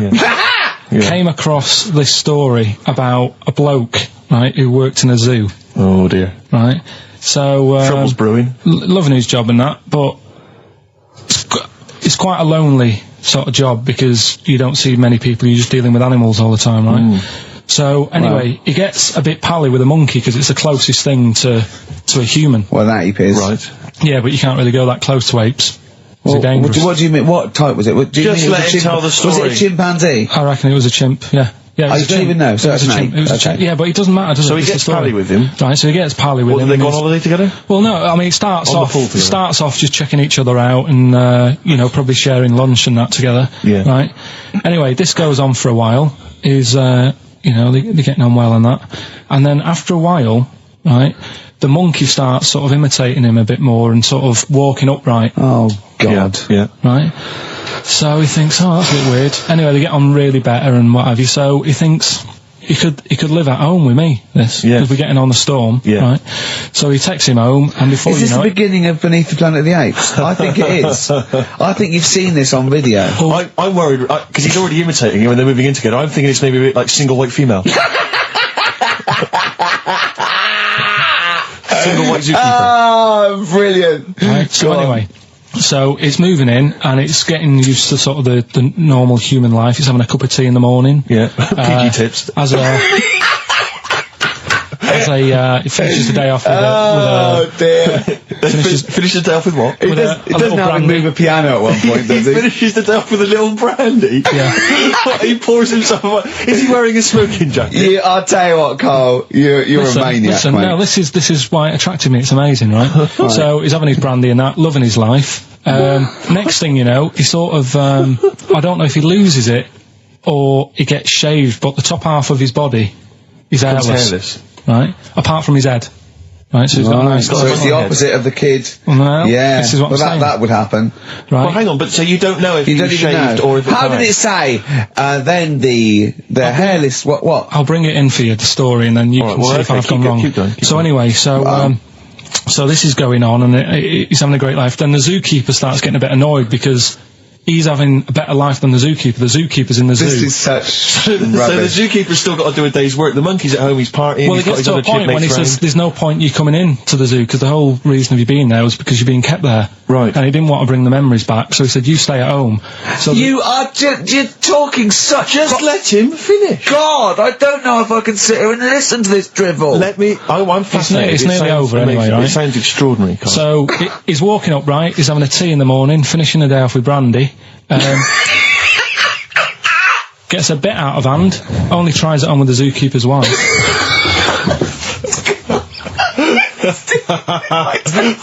Make him go away, Steve. How does he do that? Well, because he's around humans a lot, he becomes a bit of a charmer. But what is it that he could do to seduce her? Pick fleas out of her? He didn't say. He was built. Yeah, he's well hung. So what about that? What do you mean, what about it, Carl? It's obviously not true. It's obviously not true. This wasn't on the internet. This was in a book. So it's not a quick joke and just put it on a website. This is in a book. I don't understand how... I love that he becomes a charmer. He's got better taste in brandy. Exactly. And what was it that he was doing that seduced her? I don't know. Maybe because he was at home more than the zookeeper was. But what would he be doing, Carl? He's not going to be talking with her. They're not going to be playing like Trivial Pursuit. Maybe she liked the silent type. He didn't go into that. He just said that's when the trouble started. Carl, play a record. Right. Is that what Suzanne did when she brought you in? Feeder, just the way I'm feeling. XFM 104.9. I love that. Carl, you're panicking. You've just remembered a song from your childhood, and I don't know what you're talking about. But I'm going to give out a number. Please take this number down if you can help, Carl. It's 08700 800 1234. Right. I'm not that bothered. We were talking about a track from the 60s. Yeah. Mighty Quinn. Yeah. And it was on the same compilation. My dad had a tape in the car, and the tape was always on in the stereo thing in the car. And I used to sort of sit through all this stuff I didn't like, but knowing that coming up soon was a song about a monster with purple eyes. It wasn't Puff the Magic Dragon. It wasn't that. A monster. There must be something else about it that give people. Do you remember a chorus or a few lines? It says something like it was one-eyed, it had big eyes, purple, and it eats people or something. The big-eyed purple eater. Wasn't there a song called something like that? The big-eyed purple. And it was a hit. I'm sure there was a song which is something like the Intergalactic Purple Eater or something like that. It's a novelty song. Rubbish. What, by the Bonzo Dog? Yeah, it's that sort of thing, yeah. I'm sure. Well, if you know what, Carl... Look, the telephones have gone mad! Yeah, we'll find out in a bit. I mean, I'm not that bothered. I'm not going to buy it. It's just that we were talking about songs and that. It'll be good to know who it was, but... Yeah. Right, Rockbusters. Okay, now how long... Where did you get the phone? What, do you want to just answer that? Well, that's the phone, so just answer the phone. See what it is. Just see someone's... Hello? Hello, mate. Alright. Yeah, that song, I don't know if it's by, or is that What You Want? That's the bit I wanted, really. What's the name of the song? Well, you know how it goes, it's like, Born Nights on a Dawn, Yeah. Oh, yeah. Sorry, I don't think you've helped much though. You can't remember what it's called or who it's by. Well, no, I mean, I know the tune, but that's about it. But he's done well. Steve, he's done well. He's given up his spare time to call in and sing us a song. Don't diss him. Rick, I'm concerned he's just only marginally remembering it more than Carl is. It was actually in, I think it was in the Blob. No, it was in something like the Blob, actually. I think Steve McQueen was driving away and it was running in a sequence. This is so very familiar. Thanks very much, mate. See if we can get a title off someone. And XFM. Hello, yeah, I know the name of that tune. Go on. It's the Purple-Eyed People Eater? Yeah, that sounds about right. Who is it by? Yeah, well, I'm just at work and... who is it by? It came to my mind. Do you know who it's by? I don't know who it's by, mate, sorry. This is not enough information. I wouldn't phone in We if I didn't had half ask the them, information. but we asked them just what the tune was. But I want someone like Paul Gambaccini to call in. He knows what chart position it got to. Okay, right. Thanks very I don't much. think this is enough information. That's two people. The thing is, if you know the title, we can put it in the internet, can't we, and find out who did it. Yeah. That's full of Brilliant. information. Well, thank you very much for calling in. I don't know why they bothered, frankly. Right. Sorry, no, I mean, I just think if you're going to bother to call in a radio station, have the facts. Have all the facts do you have. He hasn't got the facts, and he runs the radio station. He doesn't run it. They keep him here like a mascot. He's like a pet, isn't he? They have him running around the office. God. Now listen, it's Rockbusters. I've got the prizes here. Rick, I'll be honest with you. I mean, we've given away some shoddy stuff in the past. This is the worst collection. Tat, is it? This is really scraping the bottom of the barrel, Carl. I mean, let's hold on. The how phones many are more going of mad. these can we give away? If you're still phoning, hang up because we're not going to bother anymore. We really sorry about that. Maybe email us or something. How many of these can we give away? Look at that. It's only Fools and Horses. It's the Christmas special from not this year, the year before. Yeah. I mean, we have given away so many of these. I imagine there's charity shops throughout London throwing them away. Yeah, throwing them away. Yeah. So we got that, and if you didn't watch it, if you weren't one of the 20 million that watched it. Blue-eyed, fat-legged, purple eater people, if they had a big and had a big boo. It's something like that. And once again, the best chill-out album ever, with, this pretty much rubbish. It was a big boo. Actually, no, the songs are okay, but it's just basically a collection of songs you might have heard on adverts. So enjoy that. Oh god, this one again, the best air guitar album in the world, Volume 2. This is no longer an entertainment show. This is three people chatting to each other now and again. Sometimes we remember it's going out, sometimes we just take a call for our own amusement. I mean... It's the same price again.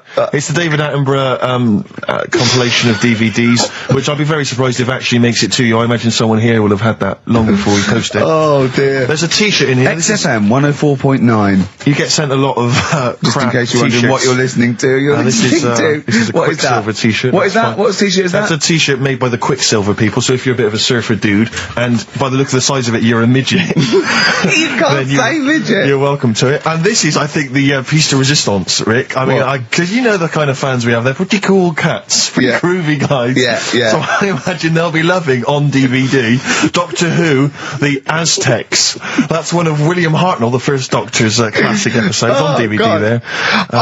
You know, rubbish. That's rubbish, Carl. Those prizes. I'm ashamed to give them away. Carl, you know our mate Johnny. He's a Doctor Who fan. Yeah. Do you remember? He bought the Doctor Who magazine, and he went to the toilet, and Steve got post-it notes and put geek on every page, and Johnny opened it on the tube, right, and it had geek and everything, and Johnny bought in the new Doctor Who magazine, I think this week's or this month's, right, and they've done the perfect Doctor Who fan, right, what the geek is, right, and it looks exactly like Steve. Alright, don't have a go, Rick. It does, and he went, and I'm gonna try and put it on the website. It's amazing. It's got your hair, glasses, it stands like you, it's sort of dressed like you, and it's only, it's hilarious, and he was, I mean, I'm insulting you now, it sounds like an insult, but if you'd see it, you'd laugh. Well, Rockbusters, right? Yeah. Right, here we go. Just a little bit annoyed.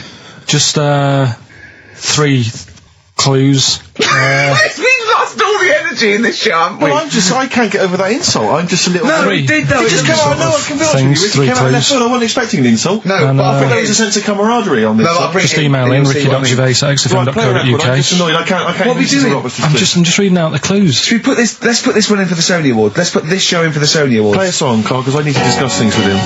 I've talked before about in Edit it down. Get this down to 3 minutes, it'd be a great show. Rockbusters in a minute. XFM. Learn some day. Bruce Springsteen from his new album, The Rising, on XFM 104.9. Ricky Gervais, Steve Merchant, Karl Pilkington. Woman just phoned in and said to Karl, stick up for yourself. Don't listen to that Merchant. He does my head in. He's so arrogant. I don't think I'm arrogant. I think I'm mean. Yeah. I just think I'm sort of objectionable. I don't think it's arrogance. I think it's sort of nastiness. Yeah. I'm just not a very nice person. But believe me, I'm not arrogant. I think I'm pathetic. We've had a lot of emails saying, could you bring back White Van Karl? Oh, yeah. Which is that section of the show where we ask the questions that the Sun asks someone else, random punters of Karl. But sadly, recently, they've got very politicised and very kind of, basically a little bit depressing. So there's not really anything appropriate. But I have trawled the papers looking for other questions posed in other sections of the Sun. Good idea. I was just looking here at the Dear Deirdre section, which is the sort of problem page. I don't know what your views are on this. I'd love to see Karl. Oh, God, can we get him a job? Just ask. Oh, my God, that would be amazing. Right? Well, here's one. I'd like to see your view on this, Karl. I'm a happily married 42-year-old woman with 4 kids, yet I've developed a huge crush on pop star Darius Dinesh. Yeah. It sent my hormone levels through the roof, and last night I woke my husband up at 4 a.m. for sex. We've been married for 20 years and he can't believe his luck. Recently I've been having... I want to go to I'll stop you there. Why are you telling me? Right, carry on, sorry. Recently I've been having erotic thoughts about Darius morning, noon and night. I haven't felt like this since I was a teenager and mad about Donny Osmond. My husband is amazed at the change in me. We had sex twice last night and again this morning. Again? Why are you telling me this? Yeah, go on. He's just boasting. This is not a problem. It's not a problem. What's the problem? No problem, just wanted to tell someone. Thanks very much. I watched Darius on TV last night, and when my husband came home, I dragged him into the kitchen and we made mad, passionate love. Right, they did it then, twice last night, once this morning. That's 4 times. 5 times she's mentioned it so far. Yeah. She's doing alright. My husband, this is a great bit. My husband thinks it might be his new moustache. Or that I'm going through the menopause, but I know You were thinking of growing a moustache? I was thinking of changing luck with the ladies? I love the idea, that's what he thinks it is. He's telling his mates in the pub. You should grow mad with for me. these. Grow The with old these, Tom right? Selleck. 5 times in the last 24 hours. Hooray for sexy Darius. So, what do you make of that then? What are your views on that? Hold on though, if that bloke is reading that paper, that narrows it down It's a bit. gotta be, yeah. Who else did he know? His wife likes Darius, he's had sex 5 times that night, and he grew a new moustache. He's thinking, I wonder if that's me. Maureen. Yeah, go on. But what's your concern? Because I'll tell you what her problem is. She's worried that, the reason that she's now kind of overly excited and she's, having this great sex with her husband is because she's actually fantasizing about someone completely different, younger. She's having these wayward thoughts, isn't she? She's a bit concerned about that. What's your concern? What are your thoughts? I reckon she's going to start shoplifting soon and coming out in hot flushes. Go on. Just, they're both happy, aren't they? He's getting what he wants. She's happy. I'd say, yeah, whatever, get on with it. Do you think that she should confess? She wants to be honest with him. I wouldn't, because not that many fellas like Darius. Right. So, if you're sort of thinking, she'd rather have him than me, I don't What do you think Darius would think of this? He'd probably be happy with that. I mean, what would you do if you got loads of phone calls, right, from women going, Karl, whenever you're on the radio, I just have to do it. I just have to do it. Your voice makes me... I'd say, right, well, it's alright. I'd be happy with that. Would you? Yeah. I mean, just in case anyone is doing that. What would you do to sort of egg them on a little bit to help them out? What do you think? What sexy things would you say? What do you think is your quality? What do you think people would find, pretty horny about you? Is it your sort of mank wine, do you think? That just say this, London shit, innit? I think say that, but, London, it's not that good, is it? I think you've done it there. So that's say something quite sort of sexy though. Say something like, well, I love to love you. Say something sexy. Say that. No, say something sexy. Sue's answers to me, do you love me? I go, yeah, you're alright. The thing is, I know that's true. Yeah. I know that's true. That's brilliant. But because one of the things that Deirdre says is that she's wondering if this marriage is going a little bit stale and needs to be freshened up. They need to give a new spice, a new spin to the marriage. What would you do? What advice would you give? to spice up, something that they've been married for quite some time. Get Darius, all Darius things, get David Snedden's new video on the telly. What do you reckon though, Carl? Just treat them. Do you know what I mean? Just surprise them now and again with stuff. That's what I do. It's what you've got those condoms, didn't you, that you got two for So, hang on, what? You've never done that? What, you've surprised Suzanne with what? I've you stood behind a door and shouted at her when she comes in. Don't drop the jelly! Yeah, just the usual stuff. There was some free chocolate delivered to work the other day. I took her a bit of that home. Nice of you, that's really thoughtful. She didn't like dark chocolate, but I said, well, it's a thought. So, I had it. But, you often benefit from any gift that you give her. The chocolate, the meal, the condoms. There's always something in it for you. Yeah, there is. I love the idea. She's got bored with the Christmas present now, though. What, the condoms? Yeah. Or the food that she ate. No, the condoms. Right. Yeah, she's got tired of filling them with water, throwing them at the passing kids, or putting them on her head and inflating them. I love the idea of asking problems. What do you think of erectile problems? That Pele advert, he goes, be careful, we haven't got erectile problems, call this number. What would you do if you're impotent? What would you do? What's the advertising? Just saying, like, if you can't, I haven't seen that. Yeah. Why have they got him doing it? Well, he used to be able to keep it up for hours, the ball, and yeah. What would you do if you... To advertise that? No, if you suddenly couldn't get, What would you do? I don't think it'd bother me now. I know you're 30! What's that? You're talking like you're an 80-year-old. No, but do you know what I mean? You sort of been there, done that now. It's like the boxing and the dancing that I did. It was good as a kid, and now it's like, take it or leave it. You need to write to Deirdre! Supergrass, Seen the Light, XFM 104.9. We're a little bit worried. We might have a technical hitch here. We've had no emails, and usually we get loads and loads. So we're worried it's us. Can someone send an email? Yeah, just a test email. Yeah, but we won't know if they have or not. They might just be ignoring us. No one might be listening, Steve, so this isn't proof. I guarantee there's at least one person who would send an email. Maybe if Dickie Anderson's listening, he could do it for us. Anders! Do us a favour for all the pleasure we've given you over the last few years. Ricky.gervais@xfm.co.uk. If you haven't heard the Rockbusters, might as well give them out. Well, let's check the emails working before we do that. Yeah, otherwise it's a complete... This whole show has been a sham and a farce and a waste of time. Well, I think they can take that as read. Right, educate me, Carl. Right, well, educate me. Well, what we're looking at this week, we've done war, we've done, we've nailed that, we've nailed war. We summed up war with a little French bloke whose battle cry was John's got a moustache. Right. So, and last week we did science. What would you do on science then? Airy Kid. Brilliant. Right. Yeah. So this week we're looking at, medical problems. I'm sure we do Airy Kid every week.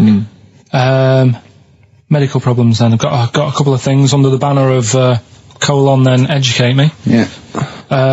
We've got, this is interesting. Right.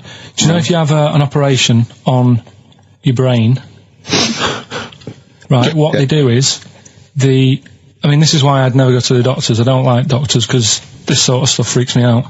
Right.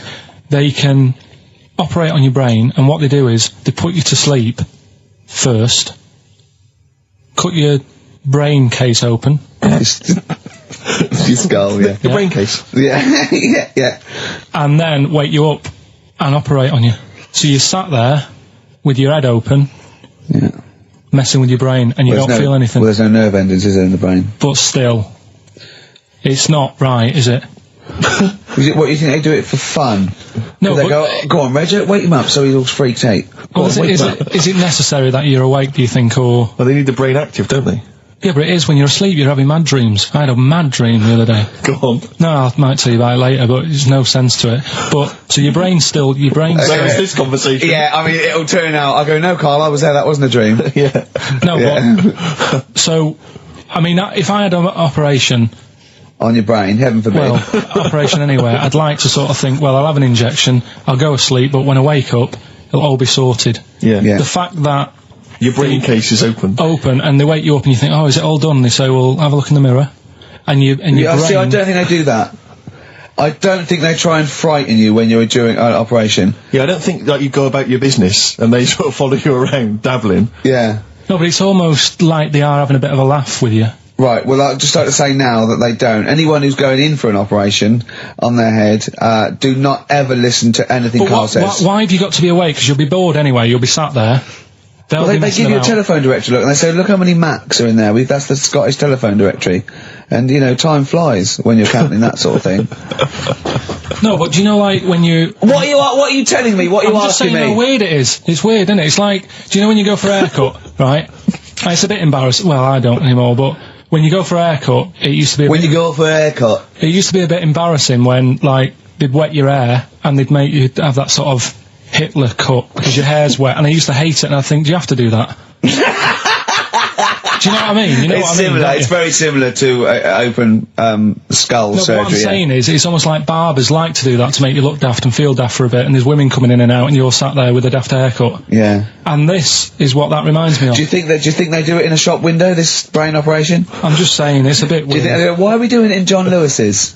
Just so more people I love the idea that that's what doctors are doing. Let's make this guy look a bit stupid. Yeah. Open his brain Look case. at the twatty look for this brain out of his head. Take a Polaroid, Reg. Take a Polaroid. Look at him. Look at his face. Right, clock his face when I give him the mirror. Get this on camera. Put his fake nose and glasses Sorry, did you teach me something then? Was that educational? I taught you that your brain case can be open with your awake, and you just sat there sort of letting them get on with it. Brilliant. I've learned that. I'll never forget that. Right, go on. Anything else? You'll love... Let's play a song, because the next one is amazing. What, even more amazing than that? Yeah. Play a song? Yeah, bit of Bowie? No email still, by the way. No, I don't think it's working. It's not working today. Lady Stardust. We'll have to do a phone-in for Rockbusters. Off the Ziggy Stardust album. Alright. Bit of David Bowie. When's that ever hurt anyone, Steve? Never. Lady Stardust off Ziggy Stardust and the Spiders from Mars on XFM 104.9. I'm Ricky Gervais, Steve Merchant. Karl Pilkington is in the middle of educating me. Then, educate me. Right, so, I've learnt that you can, you know, fiddle around with your brain when awake. That's brilliant. I've never been a fan of doctors, though, so this was a good one for me to look up, because... Yeah. Did I tell you the time when, the doctor said, I was going to die? Alright, keep talking. Right, ages ago, must have been about 15, right? And, at lunchtime there was this... We used to have a choice of stuff to do at lunchtime, right?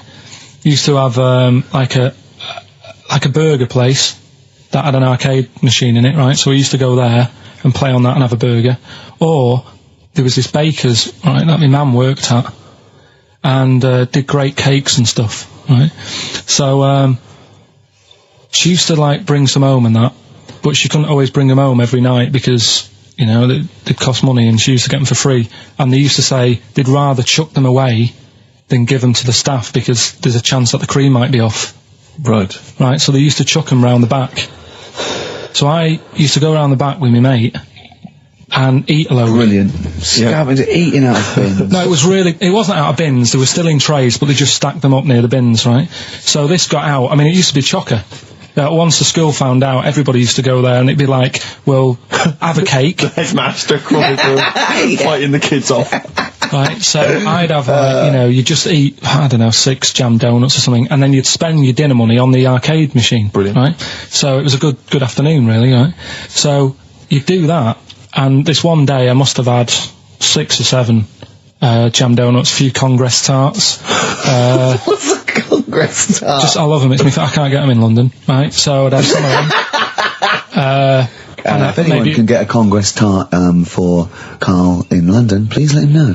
So anyway, this day, that was just a normal day. Do you know what I mean? You'd once, twice a week, you'd have a load of cake. In your life, yeah. A normal day in your life. Were the frog boys there with the webbed hands and the big heads? And the horse in the settee? Yeah. But the day after one of these days, I had really bad cramp in my belly. Right? Yeah. I was like in agony, could hardly walk. So I said to my mum, you could hardly stagger to the free cakes. So, I was in absolute agony. I said, I don't like doctors, but you'll have to get a doctor in because I don't know what it is, I can't walk. She gets the doctor round. I won't say his name, but he said, well, doesn't look like he's got long left. Blimey. So I was a bit like, hang on a minute, I've only had a few cream donuts. Yeah. My man was panicking. Sure.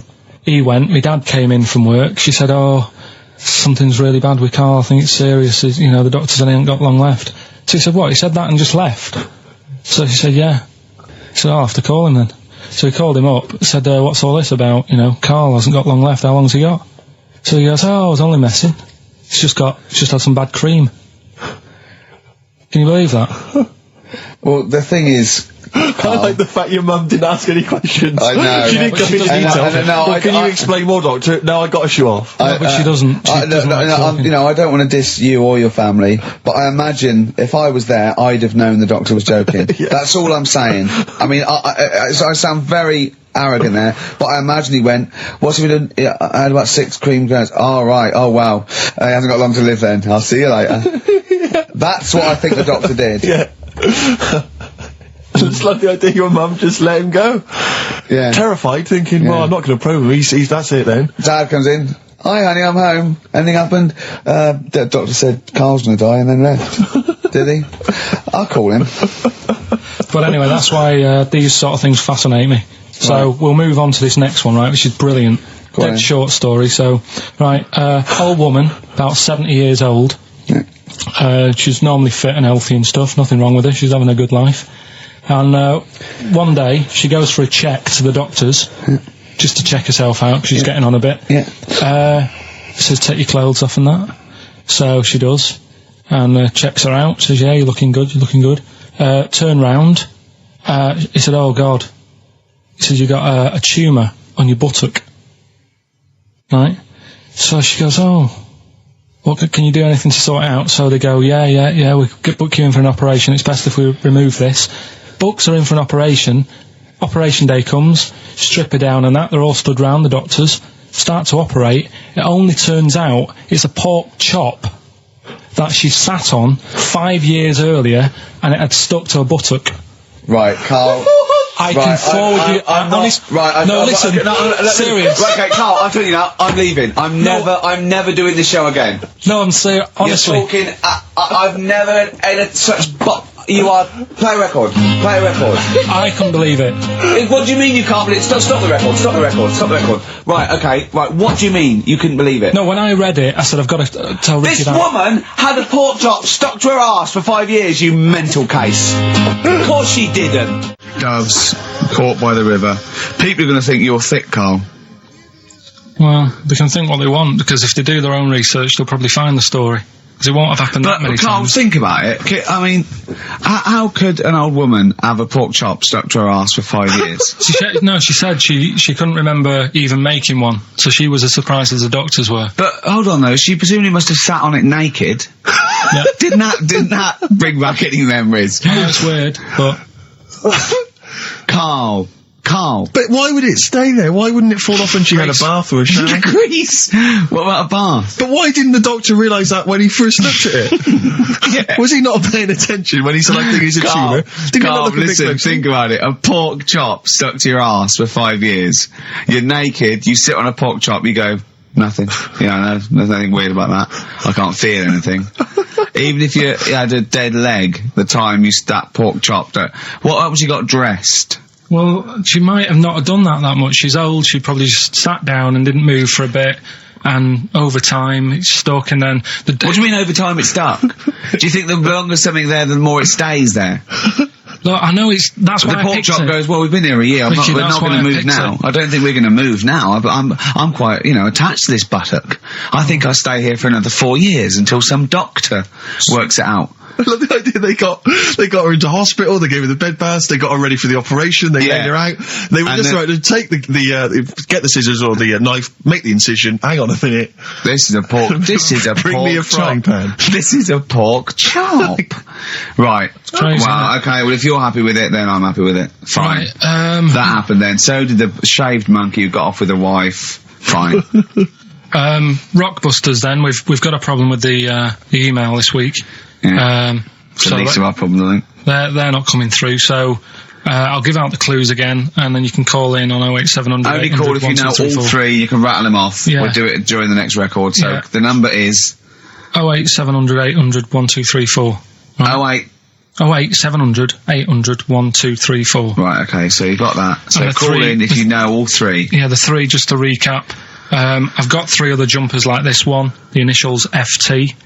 That bunch of people can't make up their minds if they want to sit in the sun or not, right? That's C. and the Jamaican fella had some aspirin. Why did he do that? Right? That's FD. So if you know them, give us a call, and it's just the first with the three. Right, well, I think they're calling now, Carl. So play a lovely record and take some phone calls, and let's get this. Do you want to play this old Lulu track? Oh yeah, don't laugh when you hear Lulu, because this is A Man Who Sold the World by David Bowie. It's a good version. Syntax, Pray, XFM 104.9, Ricky Gervais, Steve Merchant, Karl Pilkington. Right, get off. Right, what you got next? Right, well, running a bit late with this, but it's time for Do We Need 'Em? We're looking into what I'm really worried about this, because everyone's getting that last clue wrong. I reckon it's so rubbish that even your mental fans can't work it out. Yeah, it's a tough one, but... Give that final Rockbusters clue again. The Jamaican fellow had to have some aspirin. Why is that? Why did he have to do it? No, hold on, that's changed. Well, it doesn't matter, the story. Oh, it doesn't matter. That's the point of a cryptic clue, isn't it? Oh, do. What have you got now? Right, so we're looking into animals that we get rid of. I've spoken to someone about snails, I spoke to someone about jellyfish, and that, and looking at cockroaches today. Right, now who's the expert? It's a woman called Jessica Marshall. Right. Does she know that you're going to play this on the radio? Well, I called up, right, in the week and said, can I talk to someone about cockroaches? And she was like, is that Carl? She knows who you are. Yeah. Right, so she already knows maybe your angle, your approach. Yeah, she was up for it. She's an expert, she's just not just some random person. No, she works in a museum, a good museum. I said I'd give it a plug. It's the one near Knightsbridge. It's got dinosaurs and that in it. It's worth seeing. And Natural History Museum? Yeah. So, It's not sure. He's not sure. This is what happened.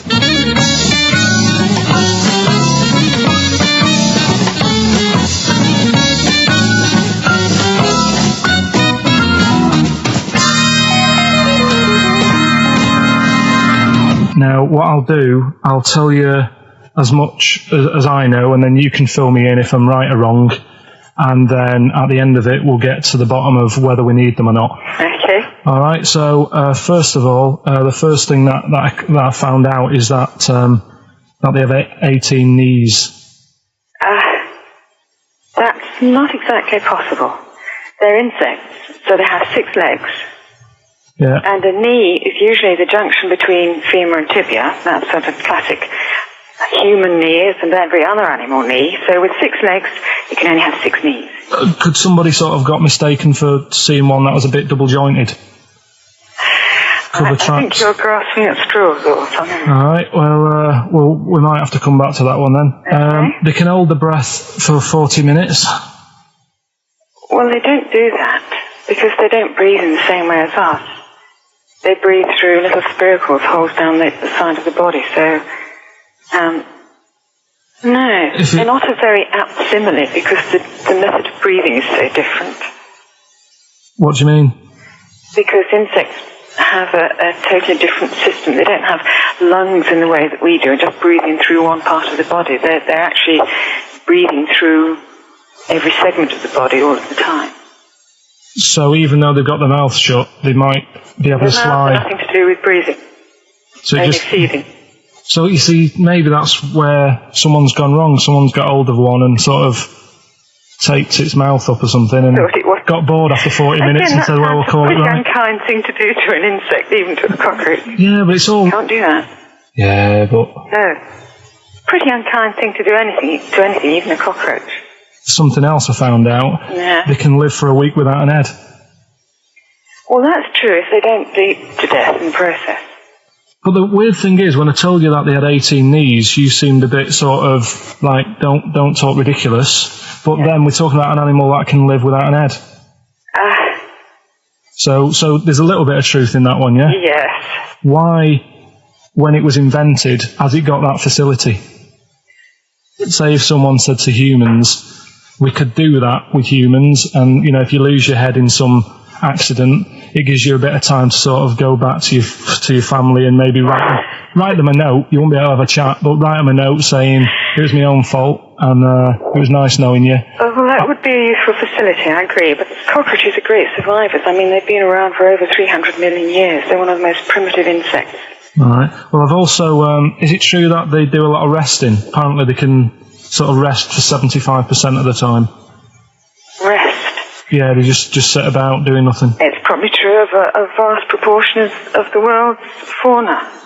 I mean, maybe the 25% that they are working, they're really giving it some, so it might make up. They're probably searching out food, and they can slow down considerably. You can chill insects in the fridge, and they'll become very, very quiet. You might think they're dead. Yeah, but I'm sure, if we were sat in a fridge, we'd go a bit quiet, wouldn't we?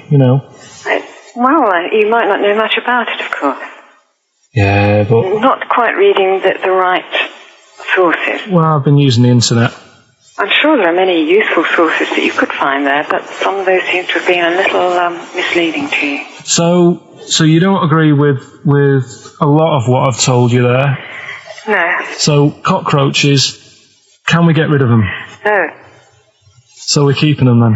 I would say so, yes.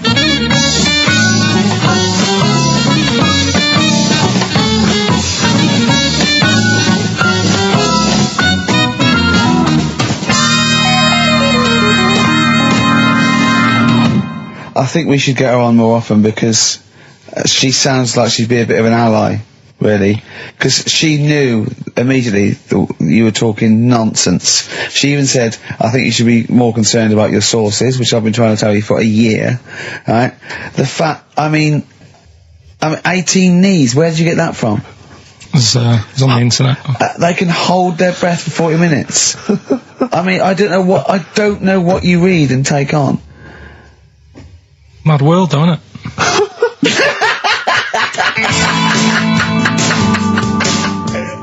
Right.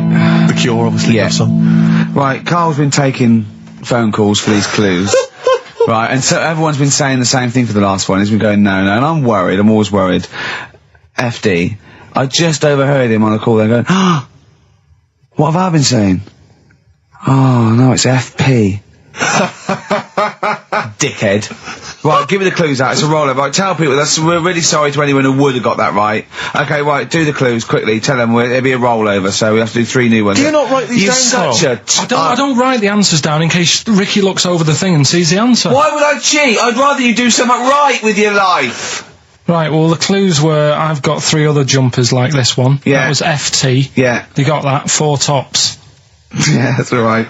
Good, well done. That bunch of people can't make up their minds if they want to sit in the sun or not. That was C. They were getting that. That was charlatans. Charlatan, right? A bunch of them charlatans, right? What What's Charlie? No, it's like, shall I go out? Shall we? Charlatans. They got it, right? Where I went wrong with this one, the Jamaican fella, he had to have some aspirin. Why? It's my fault, I'm not cutting, there's no point passing the book or anything. I said FD. A lot of people were saying, Fred Durst, like, forehead hurts, which is a good one. Yeah, which would have been as good as any of yours. But I made an error, so we'll roll it over. No. What is the answer? What is the answer? Jamaican fella what? Add some aspirin, why do that? What's the thing? FP, it was Frida Payne. Frida Payne? Frida Payne. Frida Payne. Frida Payne. That's awful. Carl, you've got to write these down next week. I'm sorry, you're the producer. I know, but I've had a busy week, haven't I? That's not an excuse. That isn't an excuse. Our excuse is we don't care. Yeah. You do put care. the work in and then make a mistake. Yeah. It's better not to try than try your hardest and be rubbish. Do you see what the point? We don't care. But you've got standards. Yeah, and you're not meeting them. Think of that. You're not even reaching your standards. God. Right, well, that's that, I guess. Well, the prizes will be giving those away next week. Again. Just completely... Song for the ladies to end the show with. It's from Nick Cave's new album, Nocturama. This is a track called He Wants You. Back next week. Remember, Frida Payne. If you want to send a necklace in for Suzanne, that'd be handy. Oh, yeah. That's what she wants. Is Suzanne listening today? No, she's out. Right, okay, this is the dilemma. Me and Steve, yesterday, were trying to convince Carl that it would be a good idea to buy Suzanne a Christmas present. Okay? Now, why aren't you going to buy her a Christmas present? Explain, Carl, why you don't think you should buy her a Christmas present. No, I've told her I'll get her one, but in the new year. We're going away on holiday and that, so there's no point taking stuff away. Yeah. Going to Lanzarote next week. Just get something in the sales after Christmas for this. Yeah. Yeah. Right. And me and Steve were trying to explain to Carl that she would love it if you bought her something on Christmas Day. Yeah, but she knows now. But knows what? I've told her. So no, well, I'm going to tell you. Do you know? Right, this dear listener, this was Carl's worry. I said, I bet she's got you something, and Carl was worried in case he got her something and she hadn't got him something. Yeah, he'd be livid. He didn't want to be down. He didn't want to be a present down. Yeah. Look at his face. So buy her a nice necklace. Don't spend, just spend £100, you know, just a little token. We're going away. I'm taking her away on holiday. No, you're not taking her away on holiday. What, you're paying for it, are you? Yeah. Are you really? Well, half and half and that. Right. So you're paying for you to go on holiday? That's good of you. So the gift is your company, really? She's done all right.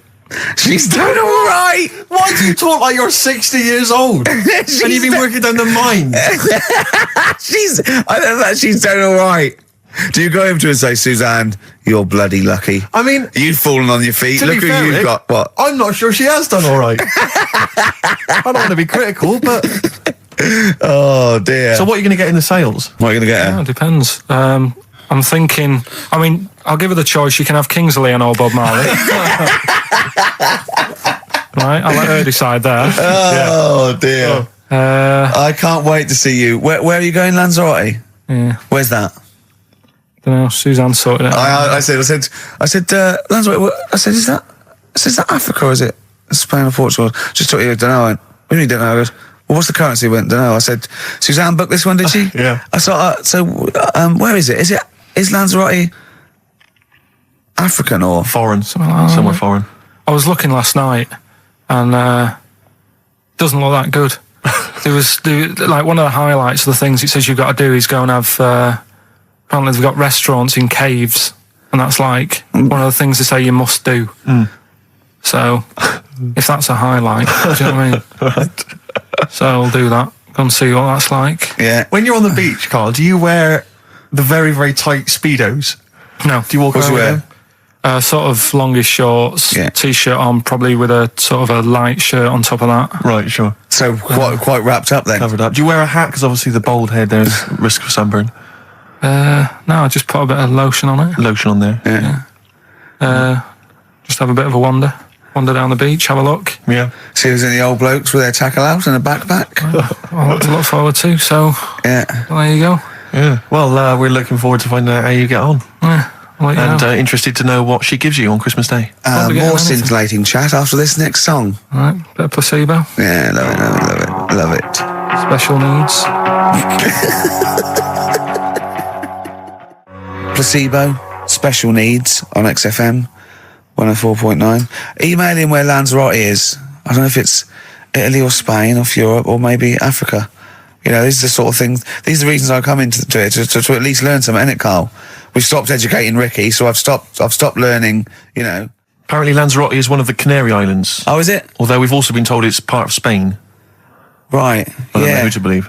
I don't know who to believe either. That puts me back, because I knew it was either one of them. Yeah. I knew it. What about it? Pilot knows, doesn't he? Pilot knows where he's going. I thought so, yeah. Doesn't matter then. Right, we're playing J-Hawks. Let's play it. Yeah. Love it. Got bored with that conversation, did you? Long and winding road. I love that, but I don't like the way McCartney sings here. There's just one, he goes, you leave me waiting here. Well, he's always got that slightly affected But it sounds style, like Richard Burton or something, here. Yeah. But it's only one that does it, but I don't know why. I just think he likes it or wants to go back and change it. Maybe it's like... But having said that, you know, I'm not going to take anything away from the Beatles, one of the best bands ever. Well, yeah, good luck to Brilliant songwriters. Yeah. We've had a lot of emails, Carl. I don't want to sort of put a dampener on your Christmas, but a lot of people have been slagging off Lanzarote. One of them just said, I don't know if I can find it. It is Canaria, isn't it? It is one of the Canaries, isn't it? It's a volcanic island covered in volcanic dust. It's very windy, so you have to dig a hole to sit in on the beach, and there's hardly anything to do. That's from Mike Godham, and he says, unless you like quad biking, well, you know, you've seen what happened to... no, don't go quad biking. Not with your little head. There's no protection at all, is there? I don't know what you're thinking. I don't know. At least Rick Mann and Ozzy had lots of hair. Yours would be like Humpty Dumpty. It would crack like a little egg. And then we'd seen, there's no kings or kings horses. So, well, they couldn't do the job anyway. No, they shouldn't really send them. They're not really qualified. Horses not equipped to put send a medical man like Neil Fox in. Yes. To mend but not eggs. some kind of military horse. I bet he's had egg on his face a few times, hasn't he? What, Foxy? Yeah. Well, most of the series are Pop Idol. Right, Carl. Lanzarote, good or bad? Well, you got to give it a go, haven't you? Yeah, well done. Give everywhere a go. Exactly. That's what I was saying. Don't just take the word for it. I mean, if it had said Nananova, Lanzarote shit, he'd have believed it. Sure. If he'd have overheard it in a pub, Lanzarote a crap, he'd have believed it. He'd have seen it on a website that was mainly concerned with monkeys and witches, he'd have believed it. Yeah. As it is. Everybody raves about New York, and when I went there, I thought it was rubbish. Well, you're an idiot then, because that is possibly the greatest city in the world, along with London. Subjective, though. That's why they have holiday programmes and that, innit? So you see it and you decide for yourself and that. Yeah, but you saw Venice on a holiday programme, as you put it. You went there and you went, it was rubbish, full of black bin liners. Well, it is. Right. Didn't they show that? It stunk. Didn't Judith Chalmers say that? Oh, it stinks here and there's loads of rubbish everywhere. No, she didn't. Did she mention that? Oh, that's what I mean. So it depends what you want from holiday, doesn't it? Well, yeah. But you're an idiot if you don't like New York, so next. Anyway, come on, break up, guys. Kiss and make up. Libertines, Don't Look Back Into the Sun on XFM. Well, the general public are getting involved with Carl's holiday, and, I mean, this has been a damning report on Lanzarote. There's not been a positive word written about Lanzarote so far. Wow. It's volcanic, there's no natural water supply. Sorry, there's no natural water supply. It's you all have to sit in a imported. hole. What do you think of this, Carl? What do you think of the people that want you to know that you're going to a rubbish place when you can't change it? What do you think of that? Rubbish though, will it? What do you mean? All right. What do you mean it'll be right? Because I'm going to go there thinking, oh, there's no water and that, and there will be water. No, they didn't say there's no water. What did they say then? There's no natural water supply. Whatever. I'm not bothered. It doesn't bother me. All right. I'm going to have a good time and that. What are you going to do? What's your plan to do? Got a book. What book you got? Rich Hall book. I'm just going to read that. So, Brilliant. And the weather's better than here, isn't it? Yeah. So. No Blue Sky, The Thorns. That's beautiful, isn't it? On XFM 104.9. Carl, you're losing your rag a little bit. What's the matter?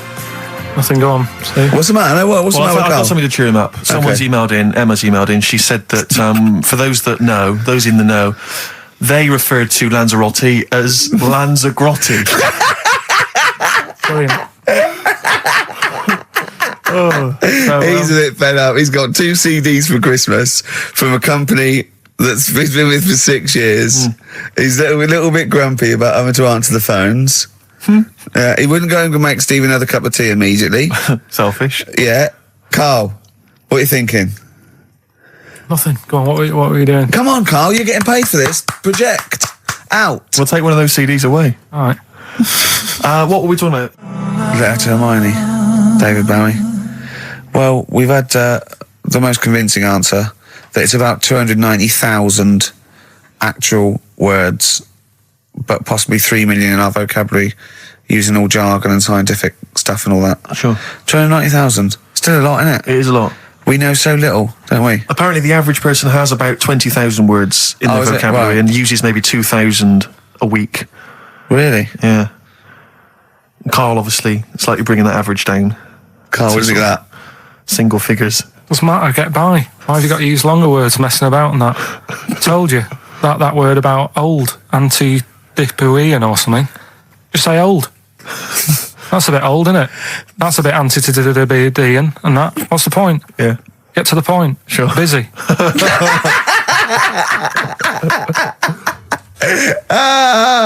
Right, okay. Are you in a film this week, Carl? We're doing that now? Yeah, go on. Get it over with. Hold on a minute then. Get it over with. Let's get this show over with. We can go home. You can go off to Lanzarote and sit on some ash. Some charcoal. He's not happy about that. That's annoyed him. The listeners have all ganged up on him. Yeah. XFM giving him 2 CDs. We've had more calls for his resignation this week than ever before. What do you think of that, Carl? What do you mean? There's another reason. Do you know what I mean, though? Because he's grumpy. He's not just giving it. He goes, well, I can't help it, can I? I don't want it. You're being paid well to do a job. People have tuned in to be entertained, to have good songs. Me and Steve are working I'm pressing here. the buttons. I'm paid to press the buttons. That's what I'm doing. Has every CD started on time? Then why would they give you Monday off if you just paid to press the buttons? Don't get every other Monday off, do I? So have you stopped doing that now, have you? Well, yeah. Why? Because there's work to do in that. I'm not moaning about it. Let's get on with it. Comfort and Sound by Feeder on XFM 104.9. I'm Ricky Gervais. With me, Stephen Merchant. Hello there. But no Karl Pilkington. No Karl. He's in Lanzarote. Lanzarote, But as we we have speak. got a very, very special stand-in. It's Camfield. Carry on from British Sea Power on XFM 104.9. Not bad at all. Now, listen, we should just point out to people that Carl's away, and we always slag him off because he provides very little. And he's an idiot. Well, exactly, to be fair. But he's obviously off in Lanzarote, and he's forgotten to tell us what the password is for our email, Rick. Idiot. So we can't get into the email. So we're going to have to use Ian's email instead. ian.camfield@xfm.co.uk if you want to get in touch. You're never going to have so many emails, Ian. Really? Yeah, Is that right? you're going to be looking at them all week. It's going to be brilliant for you. You're going to feel really popular. You know what? Heat described Karl as a bald little mank twat. Nice. Karl was going, brilliant. Is that allowed? Is that all right? Yeah. Bless him. Bald little mank twat is back on the 3rd, isn't he? Well, if there's one thing that magazine's What good was at, he it's suggesting? You accuracy. can't be regionalist. What? Was he suggesting you can't be regionalist? Was that allowed? No, I just think it's a familiarity of, it's just because we call him a bald little mank twat, that a national magazine can say that. Oh, bless his little round head. Wonder what he's doing now. He's sitting in the ash, reading his, reading his Rich Hall book. Yeah, he spent a week when he went to, where was it, St. Lucia? He spent a week, right, throwing sand at crabs. Yeah. I don't think they've even got crabs, have they, over there? No, I don't know what he's going to do. What is he going to do? Suzanne, what is she going to do? He's going to be whinging. But it's sort of like, Karl must be like, you must like sit him in front of a video while you go and make the dinner or something. Yeah. It must be a nightmare taking a pet. Has she got a little harness for him? To be fair though, Rick, I mean, I can't imagine you're much better on holiday. I've always wondered what that must be like. Because you always need an audience. You've always got to have someone around that you can perform for, drop your trousers for. Annoy, just generally sing and dance about. And Jane's seen it all. She's bored of you. So what, do you just do this to other people on the beach? Holidaymakers, it is me. You can't believe your luck, Ricky Gervais. Do you want me to annoy you? Yeah, exactly. I can annoy you for 5 minutes. Yeah. Then I'll get bored myself. I'll tell you what, I want some ads, and after that, the fairy tale in New York. Oh. Well, have a lovely Christmas. Have a bloody great Christmas. Have a bloody great Christmas. It's the best of next week. Yep. The best of the last few weeks with some tat, you know. Carl's put together. We're back in January. We're playing some of our favourite songs of the year. I'm looking forward to seeing Pilker's tan and pictures from his holiday. Covered in ash from the beach. And we're back on the 3rd. I believe. But Ian, do you want to introduce one? This is Ian's choice for the day. Yeah. We'll see you next week in spirit, and then we're back on the 3rd with Pilkers. Over to you, Kampf. Enough of Jonah Louis. This is Paul Di'Anno, ex of Iron Maiden, doing Santa Claus is Coming to Town. Kings of Leon, California Waiting. Steve, the public have been waiting for us to return. Well, that's true enough. All right? Yeah. They had the best of last week. Was a joy. They had Camfield and us without Karl the week before. But it's been a while since we've all been together. I'm Ricky Gervais. With me is Steve Merchant. And over there, with his little sunburnedy, baldy head, little Karl Pilkington. All right?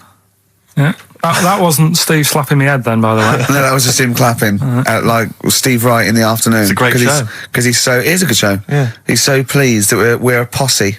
Yeah. And we're all back together. 3 holidays Karl's had this year. Last year. Yeah. I'd love to have 3 holidays. You've got to start putting the work in there. I had 2 holidays then. No, you had 3 holidays.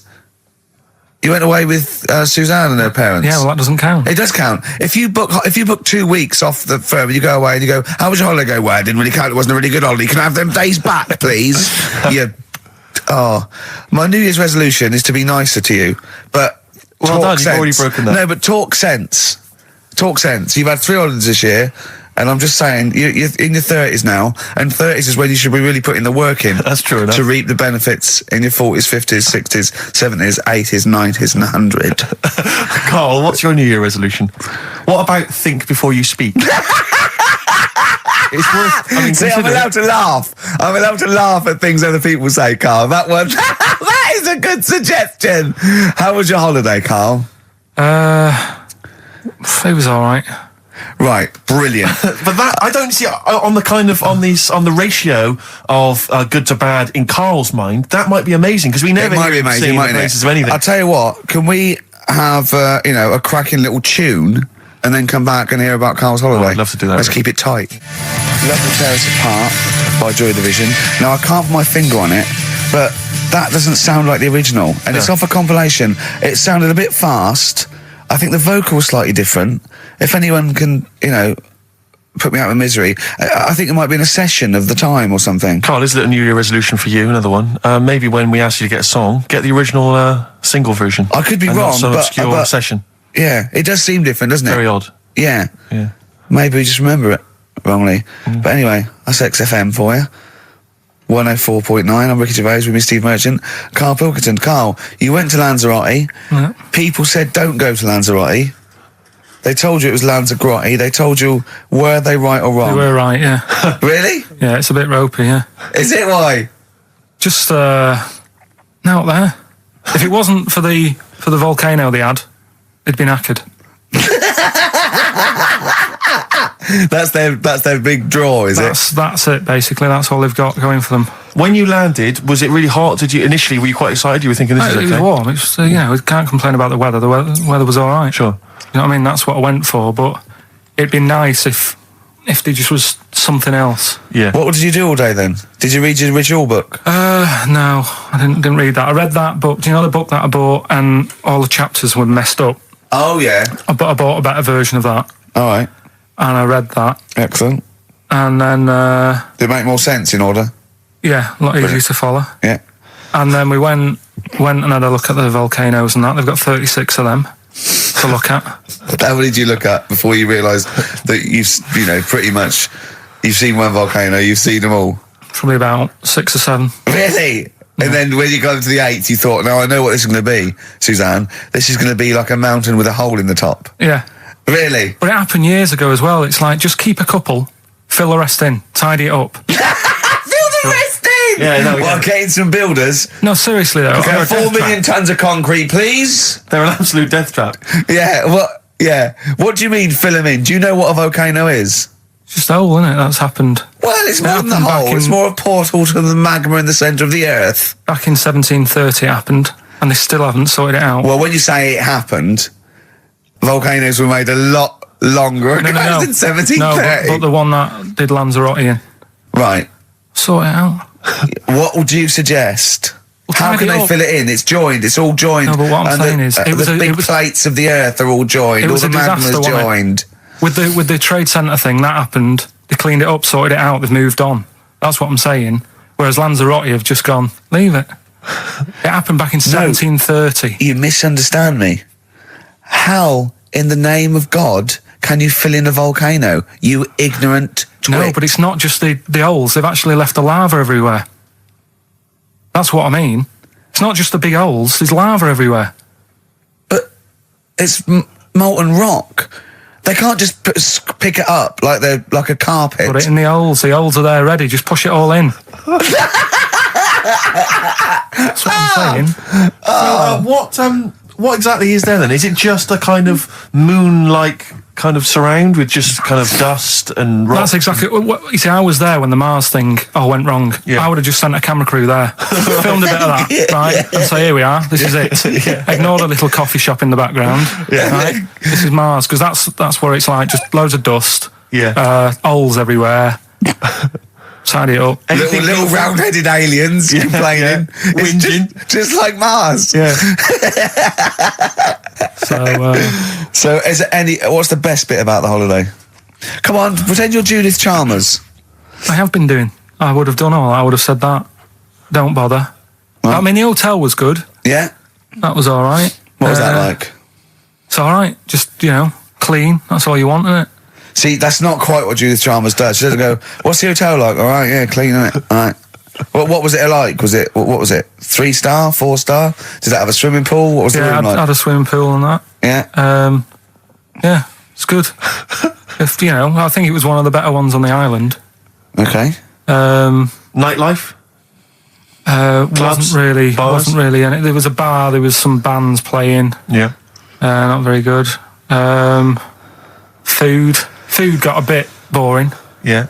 It was always the same food every night, but they sort of themed it and made out as if it was different. So, like, on Mexican night, it'd be chicken with a nacho on it. Right. And Chinese night, sort of chicken with a little prawn cracker on it and stuff. Sure. But that got a bit boring. That's me just turning on my phone, because I want to read to you a text that I got from Karl. I think you sort of sum up the holiday in this text, don't you? Do you remember it? I can't remember. Let's have a look. Let's have a little look. Instantly, what did Suzanne, your girlfriend, make of it?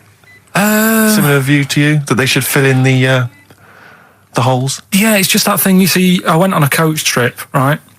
And you go and see the volcanoes. Like I say, there's 36 of them. Yeah. Which, how many do you need?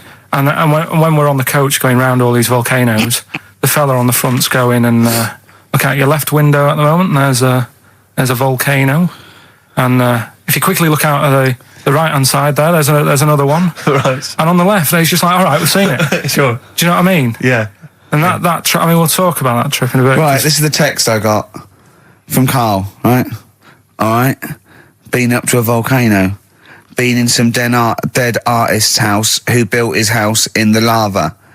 They said they would show me science with volcanoes, but all they did was chuck some water in a hole and it shot up in the air. No dwarves in the canteen, no scousers here, but there is a Swede woman with a big head. She looks effing gormless with a cap on. All right? So a little reference there to... A Swede woman? What's that mean? Do you mean Swedish? Yeah. Or she looked like a vegetable? No, the Swedish woman. But they've all got sort of quite big bill, aren't they? And I sent him a text. Oh, well, it's just good to be on holiday because, I'm working. He sent back, so am I. Just been watching Sky News. There is a school for monkeys who want to get a band together. Is that monkey news for later?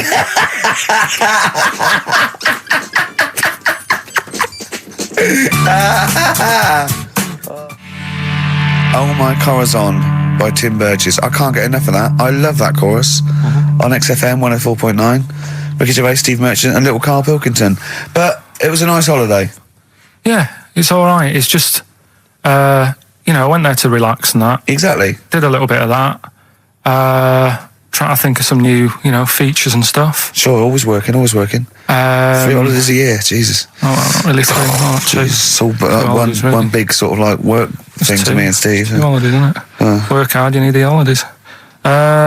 So, yeah, the things that annoyed me was like, you get bored sat around the pool after a couple of days. I'd read my book. Yeah.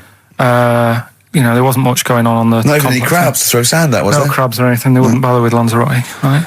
So, decided to go on a little trip. That's when I saw the volcanoes and that, 36 of them.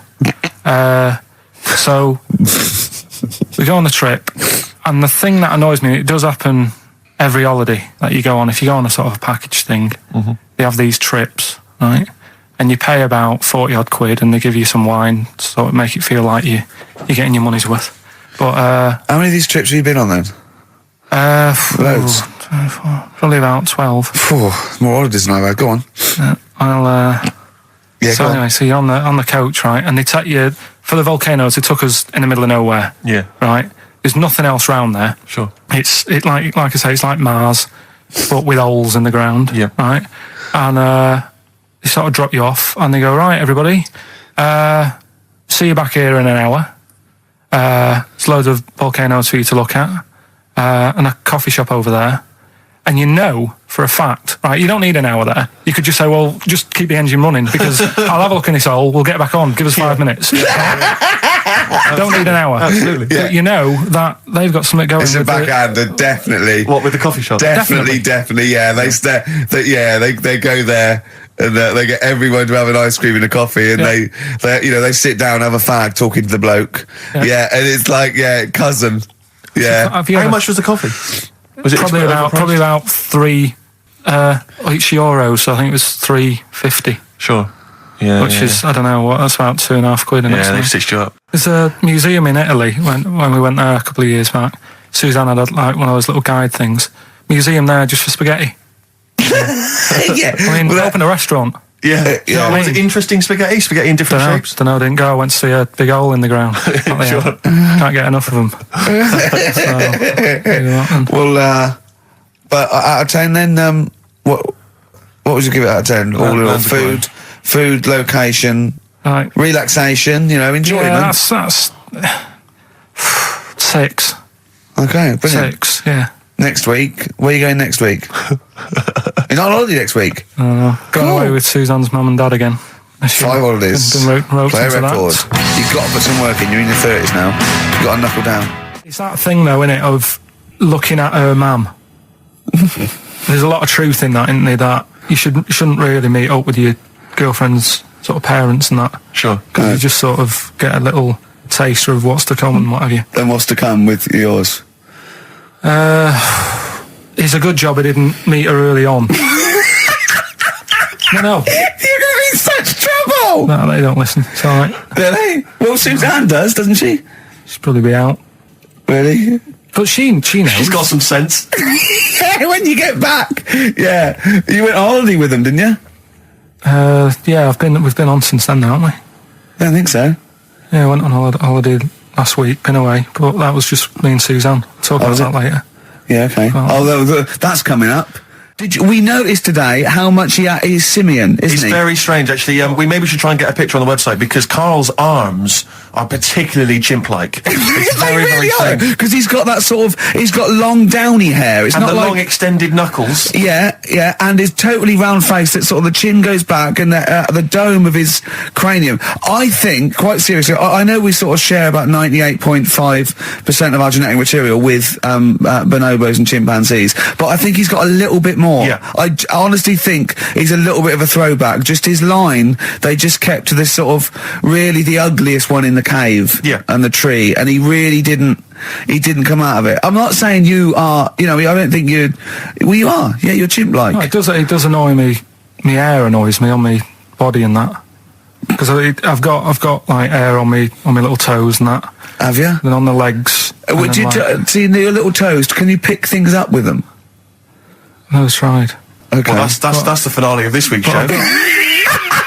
We're going to see if he can play a record and put the fader up from a tyre while swinging in a tyre, just using his hairy toes. Yeah, I've sort of got hair all the way, but then it just runs out where it should be on the top of your head. Sure. Yeah. Is this part of the reason why you're always uncomfortable about being nude or around naked people? Is that partly the reason, do you think, because you look so grotesque? Well, when I'm on holiday, I don't really like wandering about without a top on unless like it's a quiet beach or whatever. Sure. So what would you normally wear? I just have like a nice sort of light, summery sort of linen shirt, maybe, just a few top buttons open. Yeah. But I don't like the naked body. Isn't that nice anyway, is it? You know what I mean? Whatever it is, if you're a cat and you're shaved, you don't look that nice. Do you know what I mean? But with I think you'll find a cat is naked even with its fur on. Cats don't wear clothes. No, but what I mean is a bald cat isn't that good. You know it does me head in that I'm bald. I'm not, I wish if I could have hair, it would be nice, but that's life. Would you prefer animals to wear clothes like Mickey Mouse does? Or Goofy? You know that I don't like nudist and all that. We'd love to talk. You can ask him all the other questions, because Karl, as I said last week, he doesn't feel his own testicles because he doesn't like the feel.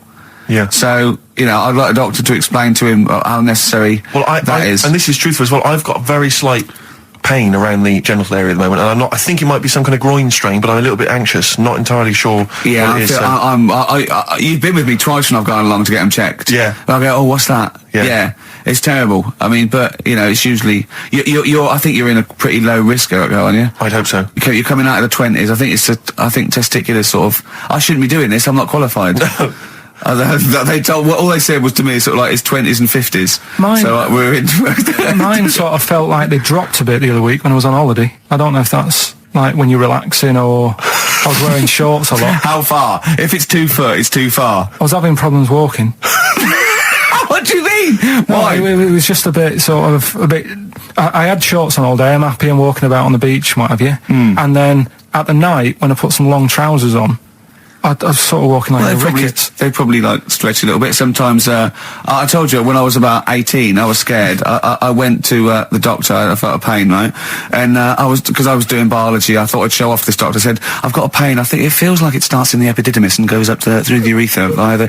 And he went, finger up the arse. He said, your jeans are too tight. They're squashing your balls. So we want a doctor like that. So what's the phone number again? It's 0871 222 1049. A qualified What do you mean your balls drop, though? We've got to come back to this. I don't know, they just felt like... it's not too bad at the moment. I was all right on the way in, but... I feel twinges all the time, but you never know whether it's just because they're... No, but they felt like they weren't my own. Do you know what I mean? They sort of felt a bit like these are... There wasn't a bloke standing really close to you, was there? You didn't get them mixed up, did you, on the way back? On the flight back? Someone else has got... Well, take a leaf out of nudist books. They just walk round, they've got nothing on it. About nudists. Why? Well, let's play this ad break and that. And have you had another encounter? If we've got time, I'll tell you about it. Have you really? XFM. Now, Carl, you haven't told us about your holiday yet. You were meant to do it last week and you didn't.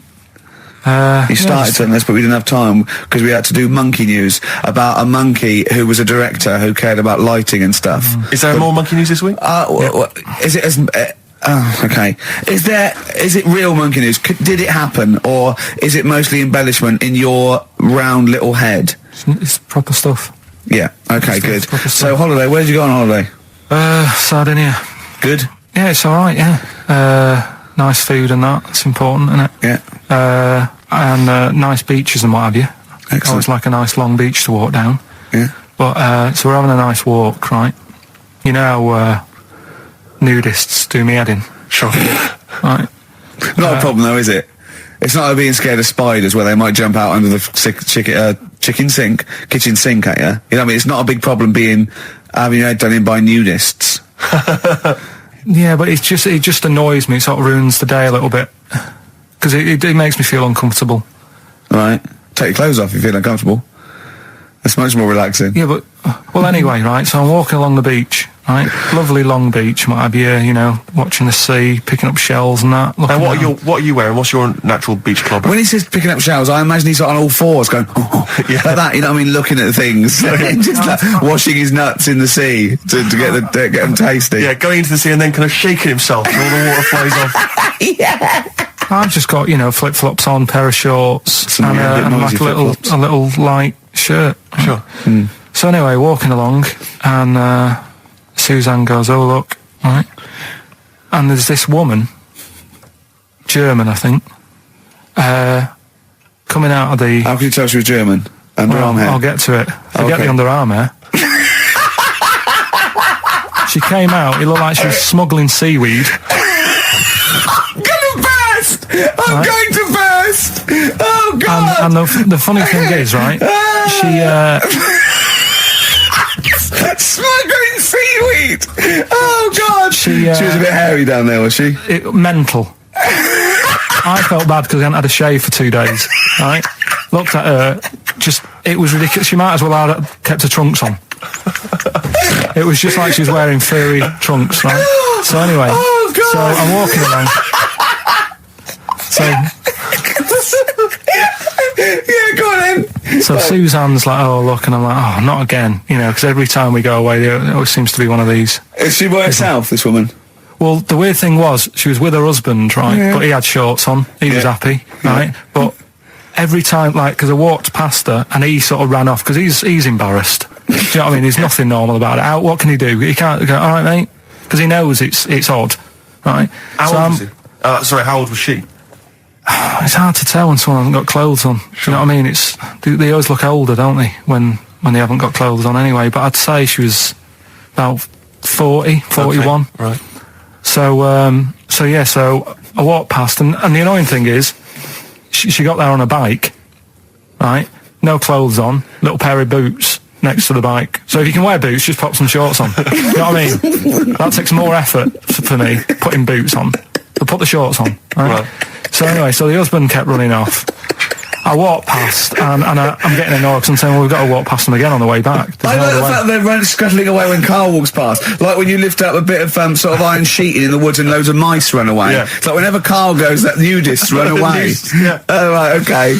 So we sort of come walking back and what have you, and you know, I have another look and what have you, and he runs off again. Why are you another look if it offends you so much? Oh, you might as well just have a look. You know what I mean? It's just putting it on show and what have you.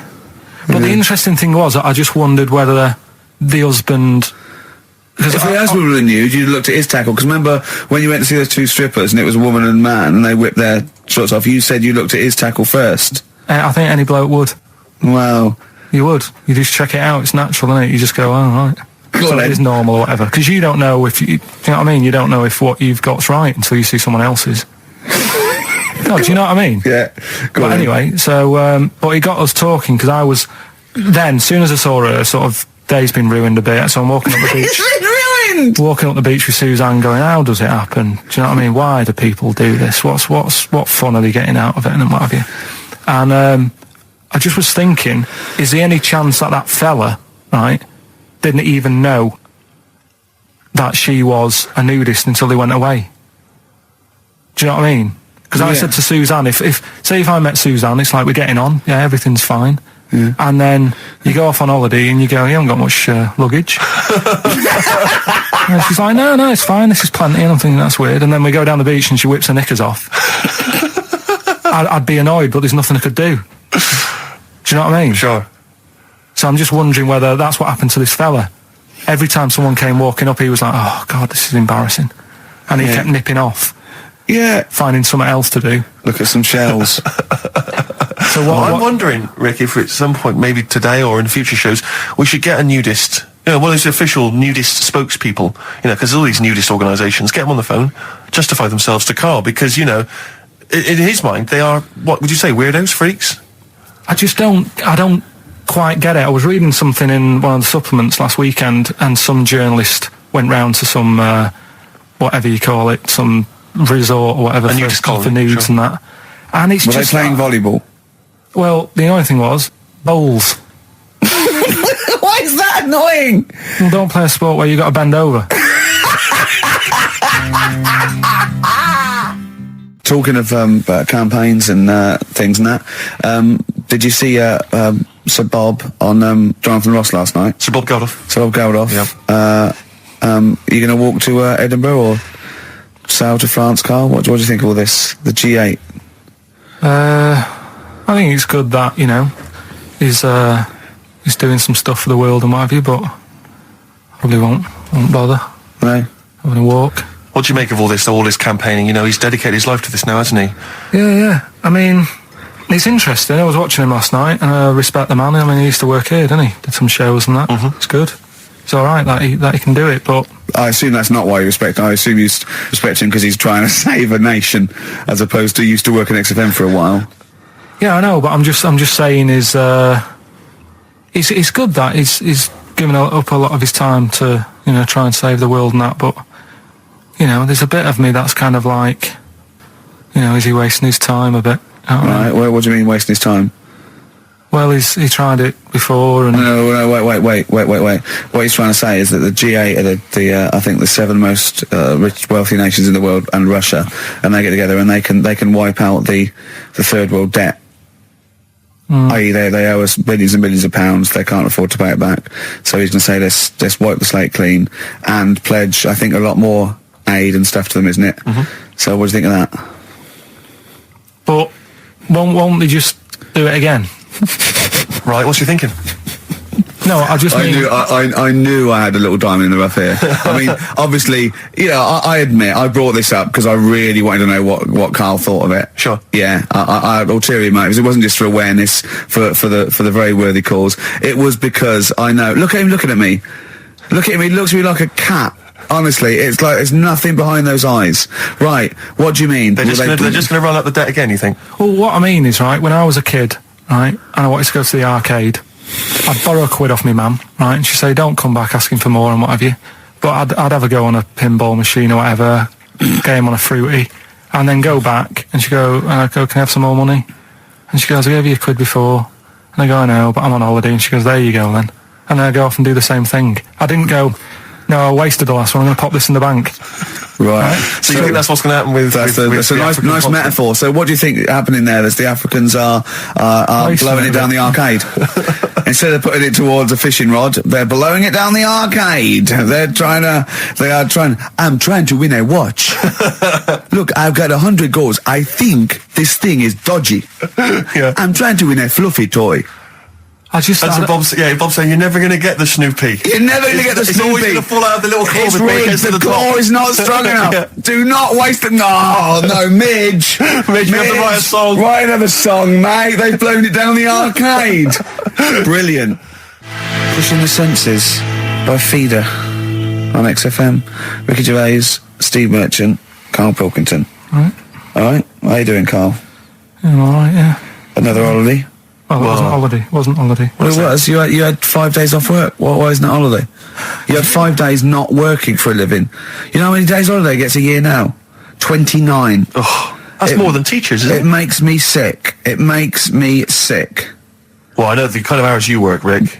It's mad. I mean, if you're not in work by midday, you're furious. No, but I mean, I'm always... 29's normal for the normal working person. Yeah, but, you know... And anyway, it wasn't a proper holiday. I went to see my mum and dad. It's nice to see them and everything, but it's not holiday, is it? Why? It's not going away. It's not getting on a plane, is it? Going away. Oh, is that definitely a holiday? What happened before 1950? I don't know. People used to go... Yeah, exactly. People used to go to Blackpool or Brighton. That was holiday. Yeah, but I didn't Where did you go? Went to Wales. There you go. Lovely holiday. Lovely holiday. Have a holiday in Wales. That's what they say, innit? Come to Wales and have a holiday. That's what they say, innit? So come to Wales and meet your parents. Come to Wales and have a lovely holiday. Right. Well, anyway, it was good and that. It's always good to see him. Right? Yeah. But week off work. Do you know? Like my mum likes gnomes and stuff. Yeah. Right. Of course she does. She's lived with one for 30 years. She said, get your dad to take us to this park where they've got 6-foot gnomes and stuff. Right. Have a walk about. Sounds like a nightmare. Yeah. Sounds like a living nightmare. Keep an eye on Karl. So anyway, he stood still for 2 minutes. Someone bought him. No. You can't buy them and that. It's like a little exhibition thing. Yeah. Right? And it's part of a hall. Right, this big hall that you have to pay to get in. But we didn't want to see the hall. I just wanted to see the gnomes. Of course you did. Yeah. So anyway, my dad says, yeah, well, we can get in there for free. Of course he did. Clever. Right? So we parked up on this little country lane, right? No one about. How much was it to go in? Like £2? About £3 each. Yeah. But he said, well, yeah, but if you don't have to pay, do you know what I mean? You enjoy it even more, don't you, when you're walking about and you think, I've got this £3 in my pocket, no one's having it. Yeah. Right? No, looking over shoulder for a bloke with a peak hat saying, can I see your ticket, please? I wouldn't enjoy it more, no. Go on. Yeah, but you don't worry about it, do you? You've got a bit of money now then, Rick. You've changed. So anyway, so we had to walk across about 4 fields. For £3. Right. And what happened was, we're walking through all these fields and what have you, big grass and muddy bits and all that, 'cause it'd been raining, and climbing over fences and stuff. And we're in this field, right? And I look to my right, and there's about 30 cows all staring at us, right? And Suzanne started to panic a bit. She said, we shouldn't be here. Dad says, of course we can. We're allowed to go wherever we want. You know, all this land, it's ramblers' rights and all that stuff. Yeah. And take a cow if you want. So, unattended. Serves him right for leaving him in the field unattended. I'm having one. Yeah. And keep us fed for a week. Across. Anyway, these cows start surrounding us. Surrounding us. Oh, brilliant. Oh, no. Face off. And Suzanne's panicking, going, this isn't right. We're not going to make it to the fence in time. They're moving faster than us, and he started sort of running a bit. Wow. And it's like some kind of bovine West Side Story. A gang of cows coming at you. Don't worry about it and stuff. But my dad had to sort of stand there and wave a stick at him. Of course. And we got away, but Suzanne was having a bit of a sweat on. Got away. Saying, we could have got killed. Sure. And my dad saying, no, it never happens. And I just wondered if it does, if there's a risk of... Yeah, it is rare, but there's been a couple of cases of being trampled by cows. They're not aggressive. They sort of run through you. Well, they're aggressive if they've got a calf. They did have kids. What? You had kids with them. Kids, yeah. That's a goat you're thinking of. Yeah. Maybe they were trying to sneak into the gnome thing, and they were worried that if too many people did it, they thought some cows, we can just sneak in. No one's expecting cows. And the cows were going, walk upright like you're a human. Don't walk upward. They thought you'd blow their cover. Yeah, people have been killed by cows before. Yeah, that was like the highlight, and then... So when you arrived there, you were presumably covered in mud, looking like something that had just come from Glastonbury, staggering around this exhibition. It wasn't that bad. It was just like a woods, and it had like a funny sort of funeral, like a graveyard thing. Right. With bodies sort of hanging out the ground and that, and we had these 6-foot gnomes. Right. And then we just set off again, walked back. But we're sure this wasn't a dream? No, it was good. But then I got back, right, Steve, and called up Ricky. I said, right, are you about? Have a chat and that. So he said, I'll just come round. It's a nice day. Have a drink and what have you. So I got round there at about 6:30, right? Go up to his door, knock on his door, right? He stood there with his tackle out. Oh. Yeah, what did you make of that? What was wrong with that? What do you mean, what's wrong with that? Why were you looking at it? Why were you looking at it? I tried not to look at it. But again, you're always sort of attracted to it, aren't you? Kind of like... I've never been attracted to another man's tackle. I don't know what you mean. You can't help but have a little sly look. And especially when it's there. When you ring the bell, and I mean the one on the door, right? And that's hanging out. And does he dress to the left or the right? It was to the left, wasn't it? Yeah, it was left, yeah. Just popped it out of my shorts. For him. Just popped him out of the shorts. Should have seen the state of him. Shorts on, no top, cigar. Looked like someone out of The Sopranos. It was a mess. Yeah. And then... we sat on the balcony drinking wine, didn't we? Did you pop it back in, or was it... Yeah, I popped it straight back in. I've got the laugh. Sure. I've got the laugh I wanted. Yeah. He walked in, he went, it's not that hot. Straight away. It's not that hot.